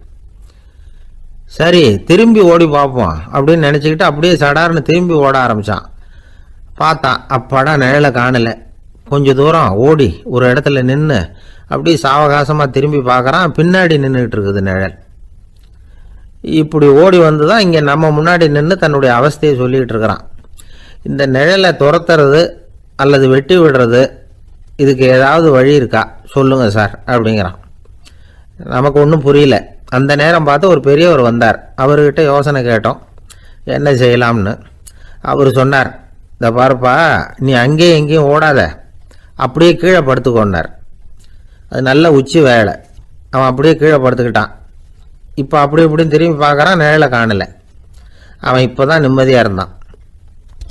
இப்போ அந்த பெரியவர் சொன்னார், எல்லா மனிதர்களுமே இப்படி தான் ஓடிக்கிட்டு இருக்கிறாங்க. நான் எனது அப்படிங்கிற ஆணவம் தான் அவங்கள துரத்திக்கிட்டு இருக்கு. அதை விட்டுட்டு ஓடணும்னு நினைச்சாலும் அது முன்னாடி வந்து நிற்கிது. பரம்பொருளை நோக்கி ஓடுறப்போ இந்த ஆணவம் பின்னாடி வந்து விடுது. பரிபூர்ண சரணாகதிங்கிற நிலையில அது முழுசுமா மறைஞ்சுடுது. தன்னை உணர்கிற வேலை அது. அந்த நேரம் மனிதனுக்கு விடுதலை உணர்வு ஏற்படுகிற நேரம் அது. அப்படிப்பட்ட சுதந்திர மனிதர்களாக எல்லாரும் மாறி போயிட்டாங்கன்னா இந்த உலகமே இன்பமயம் அப்படின்னு ஒரு விளக்கம் கொடுத்தார் பெரியவர். நம்மால் ஒருத்தர் வேகமாக ஓடி வந்துக்கிட்டு இருந்தான். ஏன்டா அப்படி ஓடி வர்ற அப்படின்னு கேட்டார் எதிரில் வந்தவர். ஆசை துரத்துது, அதுதான் ஓடி வர்றேன்னா. உனக்கு என்ன ஆசைன்னு கேட்டார். எனக்கு ஒன்றும் ஆசை இல்லைங்க, என்னை எப்படியாவது பிடிச்சுடணும்னு போலீஸ்காரங்களுக்கு ஆசை. அந்த ஆசை இப்போ என்னை துரத்தி பின்னாடி வந்துக்கிட்டு இருக்குது, அதுதான் தப்பிச்சு வந்துக்கிட்டு இருக்கிறேன். குறுக்க நிற்காதீங்க சார், வழியை விடுங்க அப்படின்னு சொல்லிவிட்டு வேகமாக ஓடி மறைஞ்சான். எனக்கு வாழ்க்கையில் ஒரே ஒரு ஆசை தான் சார் அப்படின்னார் ஒருத்தர். அது என்னன்னு கேட்டேன். ஆசைகளை ஒழிச்சுடணுங்கிறது தான் என்னோட ஆசை அப்படின்னார். இப்படி ஆசைகளை ஒழிக்க வேண்டும் அப்படிங்கிறதையே ஒரு ஆசையாக கொள்வது அபத்தம் அப்படிங்கிறார் ஒரு பெரியவர். இது மாதிரி ஆசைகளை ஒழிக்க ஆசைப்பட்டா அந்த நோக்கம் நிறைவேறாதான். அந்த முயற்சியால் புதுசாக சில துன்பங்கள் தான் சேருமா. அதில் புதுசாக ஒரு ஆசை தலை தூக்கும் அப்படிங்கிறார் அவர். ஆசைகளை தானாக விழ வச்சுடலாம். அதுக்கு வழி என்ன தெரியுமா? எந்த ஒரு ஆசையையுமே பூரணமாக நிறைவேற்றி கொள்ள முடியாதுங்கிறத உணரணும். அதை உணர்ந்தா ஆசைகள் தானாக விழுந்துடும். அதை விட்டுட்டு ஆசைகளை விட்டுடணுங்கிறதையே ஒரு ஆசையாக வச்சுக்கிட்டு அதுக்காக கடுமையாக முயற்சிகளையும் செஞ்சுக்கிட்டு நான் ஆசைகளை விட்டுட்டு ஞானோதயம் அடையிறதுக்கு கடுமையாக முயற்சி பண்ணிகிட்டு இருக்கிறேன் சார் அப்படின்னு சொல்லிக்கிட்டு இருந்தால் எந்த காலத்துலேயும் ஞானோதயம் வரப்போகிறதில்ல. அதுக்கு பதிலாக துன்பம்தான் வந்து சேரும் அப்படிங்கிறது அவரோட கருத்து. எந்த ஒரு ஆசையையும் பூரணமாக நிறைவேற்றி கொள்ள முடியாது அப்படிங்கிறத உணரணும். ஒரு ராஜா, அவர் மனசில் அமைதி இல்லை, எப்பவும் கஷ்டப்பட்டுக்கிட்டே இருந்தார். இந்த துன்பத்தை போக்குறதுக்கு பல வழிகளில் என்னென்னமோ முயற்சியெல்லாம் பண்ணி பார்த்தார், ஒன்றும் சரியாக வரல. கடைசியாக ஒரு காரியம் பண்ணார். அதாவது ஒரு வேதாந்தியை தேடிட்டு போனார். அவரை பார்த்து கேட்டார், ஐயா, என்னுடைய துன்பங்கள்லேருந்து நான் வந்து விடுபடணும், அதுக்கு சுலபமாக ஏதாவது ஒரு வழி இருந்தால் சொல்லுங்களேன் அப்படின்னு கேட்டுக்கிட்டார். அதுக்கு அந்த வேதாந்தி சொன்னார், அதுக்கு ஒரு வழி சொல்கிறேன், அது மாதிரி செய். அதாவது உன்னுடைய ராஜ்யத்துக்குள்ள போதுங்கிற மனசோட வாழுற ஒருத்தனை கண்டுபிடிக்கணும். அப்படி கண்டுபிடிச்சி அவனுடைய சட்டையை வாங்கி நீ போட்டுக்கணும். அப்படி போட்டுக்கிட்டா உன்னுடைய துன்பம் தீர்ந்துரும் அப்படின்னார். உடனே ராஜாவுக்கு ரொம்ப மகிழ்ச்சி. அரண்மனையில் இருந்த அத்தனை பேரையும் ஆளுக்கு ஒரு பக்கமாக அனுப்புனார், தேட சொன்னார். போதுங்கிற மனசுடைய ஒருத்தனை கண்டுபிடிச்சி கொண்டுகிட்டு வாங்க அப்படின்னார். எங்கெங்கேயோ தேடி கடைசியாக ஒரு ஆளை கண்டுபிடிச்சாங்க. அவன் போதுங்கிற மனசோட இருக்கிறவன் தான். ஆனால் அவன்கிட்ட சட்டை எதுவும் இல்லை. இடையில கட்டியிருக்கிற துண்டே போதுங்கிற மனசோடு அவன் வாழ்ந்துக்கிட்டு இருக்கிறான். சட்டை இருந்தாவில் ராஜா வாங்கி மாட்டிக்க முடியும். அந்த வேதாந்தி ஏன் அப்படி சொன்னாருங்கிறதுக்கான அர்த்தம் இப்போ தான் ராஜாவுக்கு புரிஞ்சுதான். இது வரைக்கும் சொன்னதெல்லாம் ஞான மார்க்கத்தை தேடிக்கிறவனுக்கான உள்ள தகவல். இப்போ இன்னைக்கு இளைஞர்கள் இதை கேட்டுவிட்டு நமக்கு ஆசையே வேணாம் அப்படின்னு முடிவு பண்ணிவிட்டா வாழ்க்கையில் முன்னேறவே முடியாது. நம்முடைய முயற்சிக்கு ஆசை தான் தூண்டுகோல். அதனால் இந்த ஆசையையும் அந்த ஆசையையும் போட்டு குழப்பிக்கக்கூடாது. ஆனால் ஒன்று, பேராசை நமக்கு தேவையில்லை. நாம் படுற ஆசையிலேயும் ஒரு நியாயம் இருக்கணும். ஏன்னா நம்மளில் சில பேர், நீங்கள் தான் சார் சொன்னீங்க, அதனால தான் ஆசைப்பட்டேன், அரை தான் கிடச்சிது மிச்சம் அப்படிம்பாங்க கன்னத்தை தடவிக்கிட்டே. அதனால் இப்போல்லாம் எந்த தகவலை சொன்னாலும் ரொம்ப எச்சரிக்கையாக இருக்க வேண்டியிருக்குது. ஒரு ஆள் ஒரு கடை வச்சு வியாபாரம் பண்ணிகிட்டு இருந்தான். அவனுக்கு ரொம்ப பேராசை, நிறைய பணம் சேர்க்கணும்னு. திடீர்னு ஒரு நாள் அவனுக்கு உடம்பு ரொம்ப சுகம் இல்லாமல் போயிட்டுது. இனிமேல் பிழைக்கிறது கஷ்டங்கிற நிலைமை. மரணப்படுகையில் இருக்கிறான். சொந்தக்காரங்கள்லாம் சுற்றி உட்காந்துருக்குறாங்க. இவன் மெதுவாக கண்ணை திறந்து பார்க்குறான். என் வீட்டுக்காரி எங்கேன்னா, இதோ இருக்கேன் அப்படின்னாங்க அந்த அம்மா. பசங்கள்லாம் எங்கேங்கிறான், இதோ பக்கத்தில் தான் நின்றுட்டு இருக்கிறோங்கிறாங்க. பொண்ணுங்க எங்கேங்கிறான், எல்லாம் இங்கே தான் இருக்கிறோம் அப்படிங்கிறாங்க. எல்லாம் இங்கே தான் பக்கத்தில் தான் இருக்கோம், நீங்கள் கவலைப்படாதீங்கன்னு சொல்கிறாங்க எல்லாம். அவன் மெதுவாக கஷ்டப்பட்டு வாயை திறந்து, அட பாவிங்களா, எல்லாரும் இங்கே இருந்தால் அங்கே கடையை யார் கவனிக்கிறது அப்படின்னானா. ஜப்பானில் உள்ள ஒரு புத்த விகாரை, அங்கே ஒரு வயசான பௌத்த குரு தங்கியிருக்கிறார். ஒரு நாள் ராத்திரி கடுமையான குளிர், அவரால் தாங்க முடியல. பார்த்தார், மரத்தில் செஞ்ச புத்த சிற்பங்கள் அங்கே நிறைய இருந்தது. அதில் ஒன்றை எடுத்து அதுக்கு தீ மூட்டி அந்த நெருப்பில் குளிர் காஞ்சிக்கிட்டு இருக்கிறார். மர சிற்பம் தீ வச்சதும் படபடன்னு வெடிக்க ஆரம்பிச்சுட்டுது. அந்த சத்தத்தை கேட்டதும் அந்த புத்த விகாரையின் குருக்கள் வெளியில் ஓடி வந்தார். இவர் ஆனந்தமாக குளிர் காஞ்சிக்கிட்டு இருக்கிறார். அவரால் பொறுத்துக்க முடியல. தெருவில் தெரிஞ்சுக்கிட்டு இருந்த அந்த பெரியவரை இங்கே தங்க அனுமதித்ததே அவர் தான். இவர் இப்படி பண்ணுறாரேன்னு நினச்சிக்கிட்டே அவரை கோபமாக பார்த்தார். ஏன் இப்படி கோபமாக பார்க்குறீங்க, இப்படி உட்காருங்க அப்படிங்கிறாரு இவர். அவருக்கு இன்னமும் கோபம் வந்துட்டுது. எங்கள் கடவுளை எரிச்சுட்டீங்களே அப்படின்னு சத்தம் போட்டாராம். அப்படியா அப்படின்னு கேட்டுக்கிட்டே அந்த சாம்பலை கிளறினார் இவர். என்ன செய்கிறீங்கன்னு கேட்டிருக்காரு அவர். நான் எலும்புகளை தேடுறேன்னாராம். நீங்கள் ஒரு பைத்தியம், இது ஒரு மர சிற்பம், இதில் எலும்புகள் கிடையாது அப்படின்னாராம். அவருக்கு கோபம் வந்துட்டுது. உடனே வெளியில் போங்கன்னு கத்தியிருக்கார். வெளியில் தள்ளி கதவையும் சாத்தி விட்டாராம். மறுநாள் காலையில் கதவை திறந்து பார்த்தா அந்த வயசான பெரியவர் ஒரு மயில்கல் மேலே சில காட்டு பூக்களை வச்சு புத்தம் சரணம் கச்சாமின்னு சொல்லிக்கிட்டே இருக்கிறார். இவருக்கு சந்தேகமாக போட்டுது. கிட்ட போனார். என்ன செஞ்சுக்கிட்டு இருக்கீங்கன்னு கேட்டார். இது என்னுடைய காலை நேர பிரார்த்தனைனாராம்.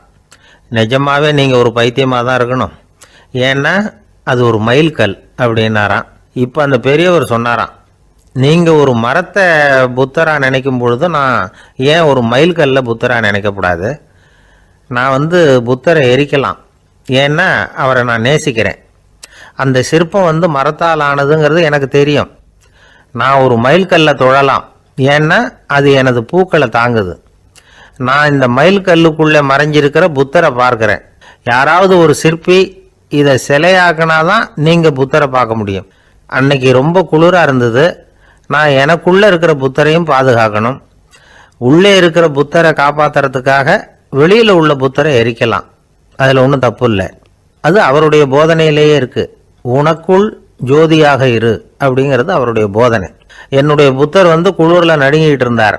அந்த மர சிற்பங்கள் வெயில் மழையில உணர்ச்சி இல்லாம இருந்தது, அதனால அப்படி பண்ணினேன். ஆனா நீங்க என்ன பண்ணீங்க? நான் ஒரு மர புத்தரை எரிச்சதுக்காக உயிருள்ள புத்தரை வெளியில தள்ளி கதவை சாத்தினீங்க அப்படின்னாராம் அந்த பெரியவர்.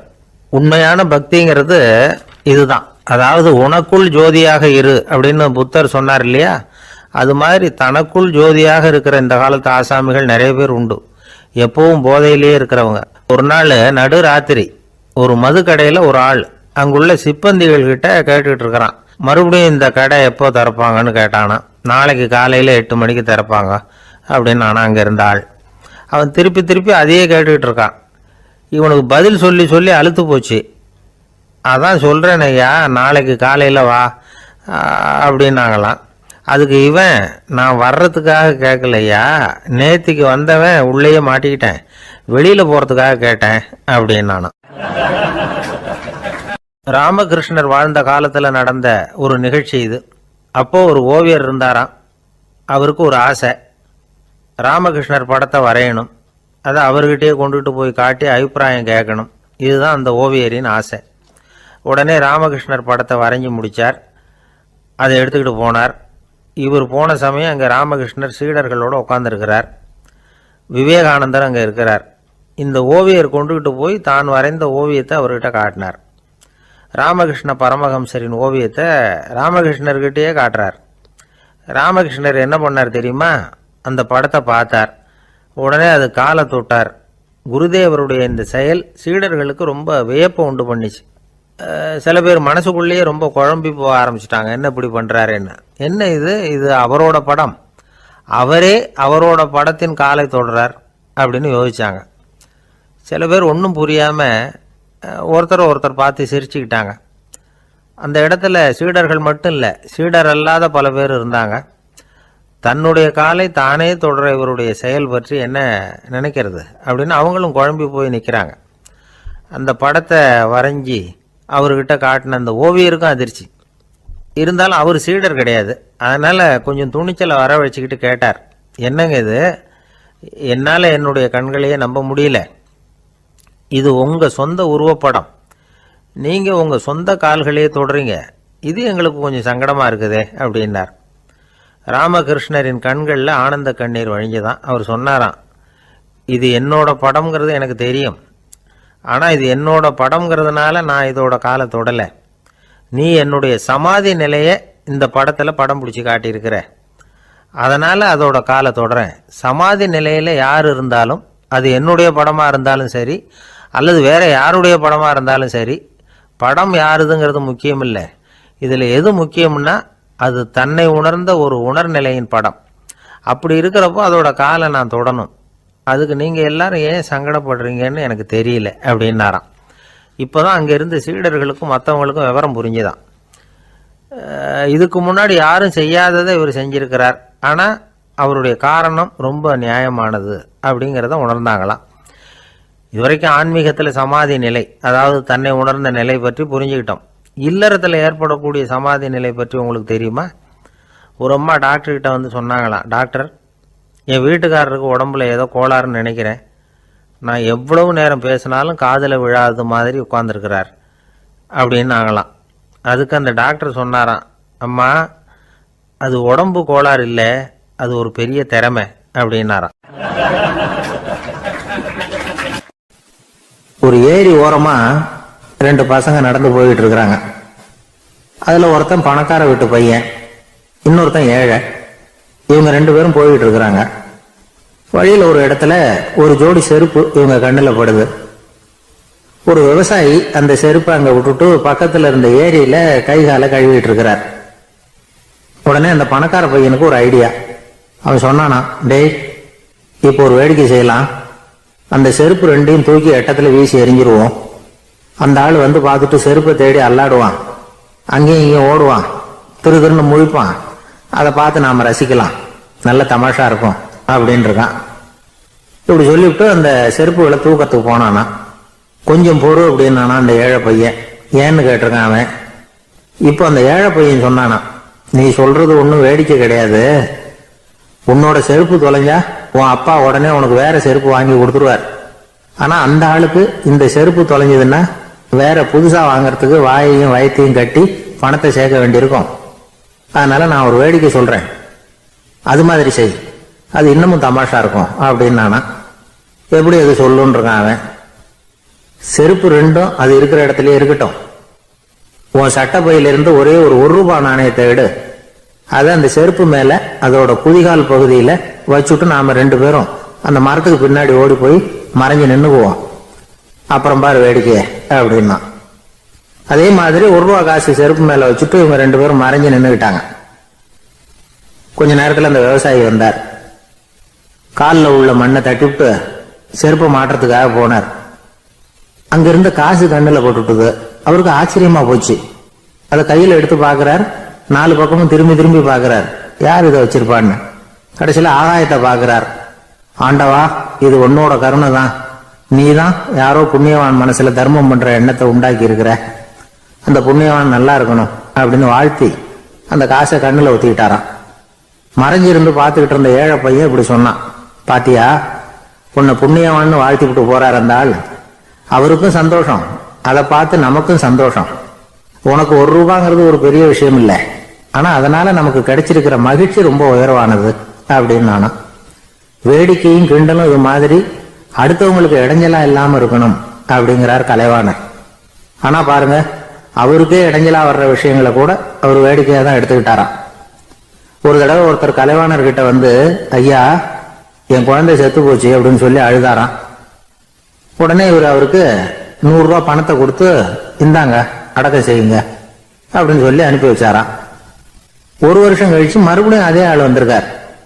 இவர் மறந்துருப்பாருங்கிற நினைப்புல, அண்ணே என் குழந்தை இறந்து போச்சுண்ணே அப்படின்னாராம். இவர் மறுபடியும் 100 ரூபாய் கொடுத்து ஆறுதல் சொல்லி அனுப்பி வச்சாராம். 7-8 மாசம் கழிச்சு மறுபடியும் அதே ஆள் வந்திருக்கார். அவர் வாயை திறக்கிறதுக்கு முன்னாடியே இவர் 100 ரூபாய் அவர் கையில வச்சு, போன 2 தடவை தான் குழந்தை செத்து போச்சு, இந்த தடவையாவது அதை சாகாம காப்பாத்தி விடு அப்படின்னு சொல்லி அனுப்பி வச்சாராம். அதுக்கப்புறம் அந்த ஆள் வர்றதே இல்லையா. எனக்கு தெரிஞ்ச ஒருத்தர் இருக்கார்.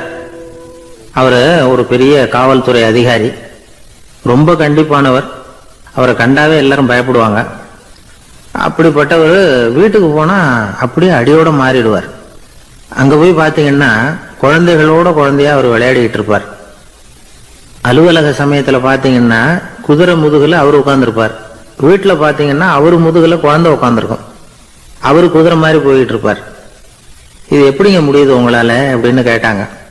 அது ஒண்ணுமில்ல, இங்க வீட்டுக்கு வந்த உடனே என்னோட மனசை தனியா எடுத்து வச்சிருவேன் அப்படின்னார். அது என்னங்க உங்க சட்டப்பையிலியா இருக்குது மனசு, அது தனியா எடுத்து வைக்கிறதுக்கு அப்படின்னு கேட்டாங்க. அப்படி இல்லைங்க, இது ஒரு பயிற்சி, மனப்பயிற்சி, அவ்வளவுதான் அப்படின்னார். இப்படி சமயம் பார்த்து மனசை தனியா வச்சுவிட தெரிஞ்சவங்க வாழ்க்கையில எப்பவும் உற்சாகமா இருப்பாங்க அப்படிங்கிறது பெரியவங்க கருத்து. ஒரு டாக்டர் ஆஸ்பத்திரியில் இருக்கிற வரைக்கும் டாக்டரா இருக்கலாம். அவர் மனைவிட்டையும் அவர் டாக்டரா இருக்க வேண்டிய அவசியம் இல்லை. ஒரு வக்கீல் கோர்ட்ல இருக்கிற வரைக்கும் வக்கீலா இருக்கலாம். வீட்டுக்கு வந்ததுக்கு அப்புறமும் வக்கீலா இருக்க வேண்டிய அவசியம் கிடையாது. வீட்டுல குழந்தைகள் கிட்ட விளையாடும் பொழுதும் அதுகள் கிட்ட ஃபீஸ் கேட்டுக்கிட்டு இருக்கக்கூடாது. நாம எப்படி இருக்கணும்னு பெரியவங்க சொல்றாங்கன்னா, மனசோட சேரப்படாதான். அப்படி சேராம வாழ்க்கையை கவனிக்கணுமா. மனசை அப்படியே தனியா எடுத்து பக்கத்துல வச்சுடணும்.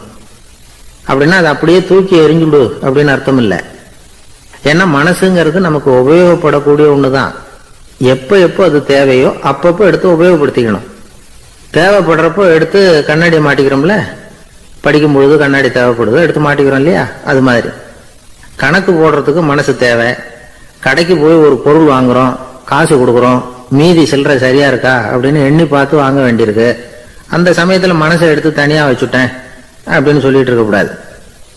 பரீட்சைக்கு படிக்க வேண்டியிருக்குது, படிச்சதையெல்லாம் அப்படியே நினைவுல வச்சுக்க வேண்டியிருக்கு. அந்த சமயத்துல மனசை தூக்கி எறிஞ்சுட்டேன் சார் அப்படின்னு சொல்லிட்டு இருக்க கூடாது. அப்படி சொன்னா பரீட்சை நம்மளை தூக்கி எறிஞ்சிரும். அதனால தேவைப்படுறப்போ மனசை உபயோகப்படுத்தணும், தேவையில்லாதப்போ அதை தனியா ஓய்வு எடுத்துக்க விட்டுடணும். இப்படி நாம பழக்கப்படுத்திக்கிட்டா வாழ்க்கைங்கிறது நமக்கு புதுசா தெரியுமா. மனசுக்கும் ஒரு சக்தி கிடைக்கும். எந்திரங்களுக்கு ஓய்வு கொடுக்குற மாதிரி மனசுக்கும் ஓய்வு கொடுக்கணும், இல்லைன்னா அது களைச்சு போயிடும். குழந்தைகள் மனசை சுமந்துகிட்டு இருக்கிறது இல்ல. இது முதியவர்கள் குழந்தைகள் கிட்ட இருந்து கத்துக்க வேண்டிய ஒரு பாடம். ஆனாலும் இந்த கால குழந்தைகள் கிட்ட ரொம்ப எச்சரிக்கையா இருக்க வேண்டியிருக்கு. ஒரு தாத்தாவும் பேரனும் விளையாடிக்கிட்டு இருக்கிறாங்க. தாத்தா, எனக்கு சைக்கிள் ஓட்ட கத்து கொடு அப்படிங்கிறான் பேரன். சைக்கிள் உயரம் கூட இல்ல, அதுக்குள்ள சைக்கிள் ஓட்டணுமா அப்படின்னாரு தாத்தா. ஏன் தாத்தா, ரயில் ஓட்டுறாரு, அவர் என்ன ரயில் நீளமா இருக்கார் அப்படின்னு கேட்டானா அந்த பையன். இருக்கிறாங்க. அந்த வழியா போறவங்க வர்றவங்க எல்லாம் அந்த இடத்துல நின்று அது என்ன மண்டபம் அப்படின்னு விசாரிக்க ஆரம்பிச்சாங்க. அந்த அப்பாவும் பிள்ளையும் தான் வர்றவங்களுக்கு எல்லாம் விவரம் சொல்லிட்டு இருக்கிறாங்க. அதாவது இந்த இடத்துல ஒரு பெரிய மகான் சமாதி ஆயிருக்கார், அவர் சமாதியான இடத்துல இந்த நினைவு மண்டபத்தை கட்டி இருக்கிறோம் அப்படின்னாங்க. ஊரு பூரா இந்த செய்தி பரவிச்சு. நிறைய பேர் அந்த இடத்தை தேடி வர ஆரம்பிச்சாங்க. இங்க கொஞ்ச நேரம் உட்காந்துட்டு போனா மனசுக்கு ஒரு நிம்மதி கிடைக்குது அப்படின்னாங்க. அங்க இருந்த உண்டியல்ல நிறைய காசு போட்டுட்டு போறாங்க. பணம் கிடுகிடுன்னு நிறைய சேர ஆரம்பிச்சுட்டுது. பணம் நிறைய சேர்ந்த உடனே அந்த அப்பாவுக்கும் பிள்ளைக்கும் தகராறு வந்துட்டுது. பணம் சேர்ந்தாலே சொத்து தகராறு வரத்தானே செய்யும், அது மாதிரி வந்துட்டுது. பையன் அடிக்கடி நிறைய பணம் கேட்க ஆரம்பிச்சான். அப்பா பார்த்தார், யோசனை பண்ணார், ஒரு முடிவுக்கு வந்தார். ஒரு நாள் பையனை கூப்பிட்டார். இதை பாருப்பா, நமக்குள்ள தகராறு வேணாம். அப்பாவும் பிள்ளையும் இப்படி சண்டை போட்டுக்கிட்டா பாக்குறவங்க தப்பா நினைப்பாங்க. அதனால நமக்குள்ள சமரசமா இதை தீர்த்துக்குவோம், என்ன சொல்ற அப்படின்னார் அப்பா. சரின்னு நான் பையன்.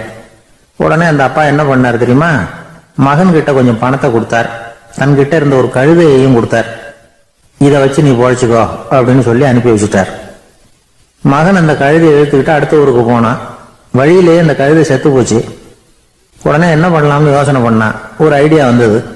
அந்த கழுதைய ஒரு சாலை ஓரமா புதைச்சான். கையில் இருந்த பணத்தை வச்சு அந்த இடத்துல ஒரு கல் மண்டபம் கட்டினான். அந்த வழியா 2 பேர் வந்தாங்க. இது என்ன மண்டபம்னு விசாரிச்சாங்க. இந்த இடத்துல ஒரு பெரிய மகான் சமாதி ஆயிருக்கிறார் அப்படின்னா. இந்த செய்தி ஊர் பூரா பரவ ஆரம்பிச்சுட்டுது. நிறைய பேர் வந்து போக ஆரம்பிச்சாங்க. இங்க வந்தா மனசுக்கு ஒரு பெரிய நிம்மதி கிடைக்குது அப்படின்னு வேற சொல்ல ஆரம்பிச்சாங்க. வர வர கூட்டம் அதிகமா வர ஆரம்பிச்சுட்டுது. உண்டியல்ல பணம் நிறைய சேர்ந்துட்டுது. நகையெல்லாம் கூட கழட்டி காணிக்கையா போட ஆரம்பிச்சுட்டாங்க. அப்பாவை விட மகன் பெரிய ஆளாயிட்டான். இதை கேள்விப்பட்டார் அப்பா. பையனை பார்த்துட்டு வரலாம்னு ஒரு நாள் புறப்பட்டு வந்தார். பையன் ஓஹோன்னு இருக்கிறான். பங்களா, காரு எல்லாம் வந்துட்டுது. எப்படிடா இந்த அளவுக்கு ஆனே அப்படின்னு விசாரிச்சார். அப்பா, எல்லாம் உங்க ஆசீர்வாதம் தான். நீங்க கொடுத்த மூலதனத்தை வச்சுதான் இவ்வளவும் சம்பாதிச்சேன் அப்படின்னு நான் பையன். அது எப்படிடான்னு விசாரிச்சார். அப்பா, நீங்க ஒரு கழுத குட்டியும் கொஞ்சம் பணமும் என்கிட்ட கொடுத்து அனுப்பி வச்சுங்க. அதை எடுத்துக்கிட்டு வந்தேன். வர்ற வழியில அந்த கழுதை செத்து போச்சு. உடனே யோசனை பண்ணேன். அந்த கழுதையை இந்த இடத்துல புதைச்சேன். கையில் இருந்த பணத்தை வச்சு மண்டபம் கட்டினேன். மகான் ஒருத்தர் சமாதி ஆயிருக்கார் அப்படின்னு வதந்தியை கிளப்பி விட்டேன். ஜனங்கள்லாம் ஏமாந்து போய் காசை கொண்டாந்து போட ஆரம்பிச்சுட்டாங்க. நான் பொழைச்சிக்கிட்டு இருக்கிறேன் அப்படின்னா. இப்பதான்டா நீ என் புள்ள அப்படின்னு சொல்லி சந்தோஷப்பட்டாரான் அந்த அப்பா. ஏன் அப்படி சொல்றீங்கன்னு கேட்டிருக்கான் பையன். கழுத குட்டியை புதைச்சி மண்டபம் கட்டி இருக்கிற நீ, ஏற்கனவே நம்ம ஊர்ல நாம கட்டி இருக்கிறோமே மண்டபம், அது இந்த கழுதையோட அம்மாவை புதைச்ச இடம். மகான் சமாதி ஆயிருக்காருன்னு நானும் சும்மா கப்சா தான் விட்டுக்கிட்டு இருக்கேன் அப்படின்னாராம் அப்பா. முட்டாள் ஜனங்களை நினைச்சு அந்த 2 பேரும் சத்தம் போட்டு சிரிச்சாங்களாம். மனுஷன் ஏமாத்துறது ரொம்ப சுலபம். என் கூட படிச்ச ஒருத்தன் திடீர்னு ஒரு நாள் எல்லாருக்கும் அருள் வாக்கு சொல்ல ஆரம்பிச்சுட்டான். அவன் ஒரு ஆபீஸ்லயும் வேலை பார்க்கறான். ஆபீஸ்ல உள்ளவங்க எல்லாம் அவங்ககிட்ட அருள் வாக்கு கேட்கறது வழக்கம். ஒரு நாள் நான் முன்னாடி போய் உட்காந்து பேசிக்கிட்டு இருந்தேன். அப்போ அதே ஆபீஸ்ல வேலை பார்க்கிற ஒருத்தர் அவங்ககிட்ட சுவாமி, என் மேஜையில வச்சிருந்த பேனா திடீர்னு காணாம போட்டுது, அது திரும்ப கிடைக்குமா எனக்கு அப்படின்னு கேட்டார். இவன் கண்ணை உருட்டி பார்த்துட்டு, அது உனக்கு கிடைக்காது, புதுசா வேற ஒண்ணு வாங்கிக்கப்போ அப்படின்னா. சரின்னு அவர் போயிட்டார். அவர் போனதுக்கு அப்புறம் நான் மெதுவா இவனை பார்த்து, அது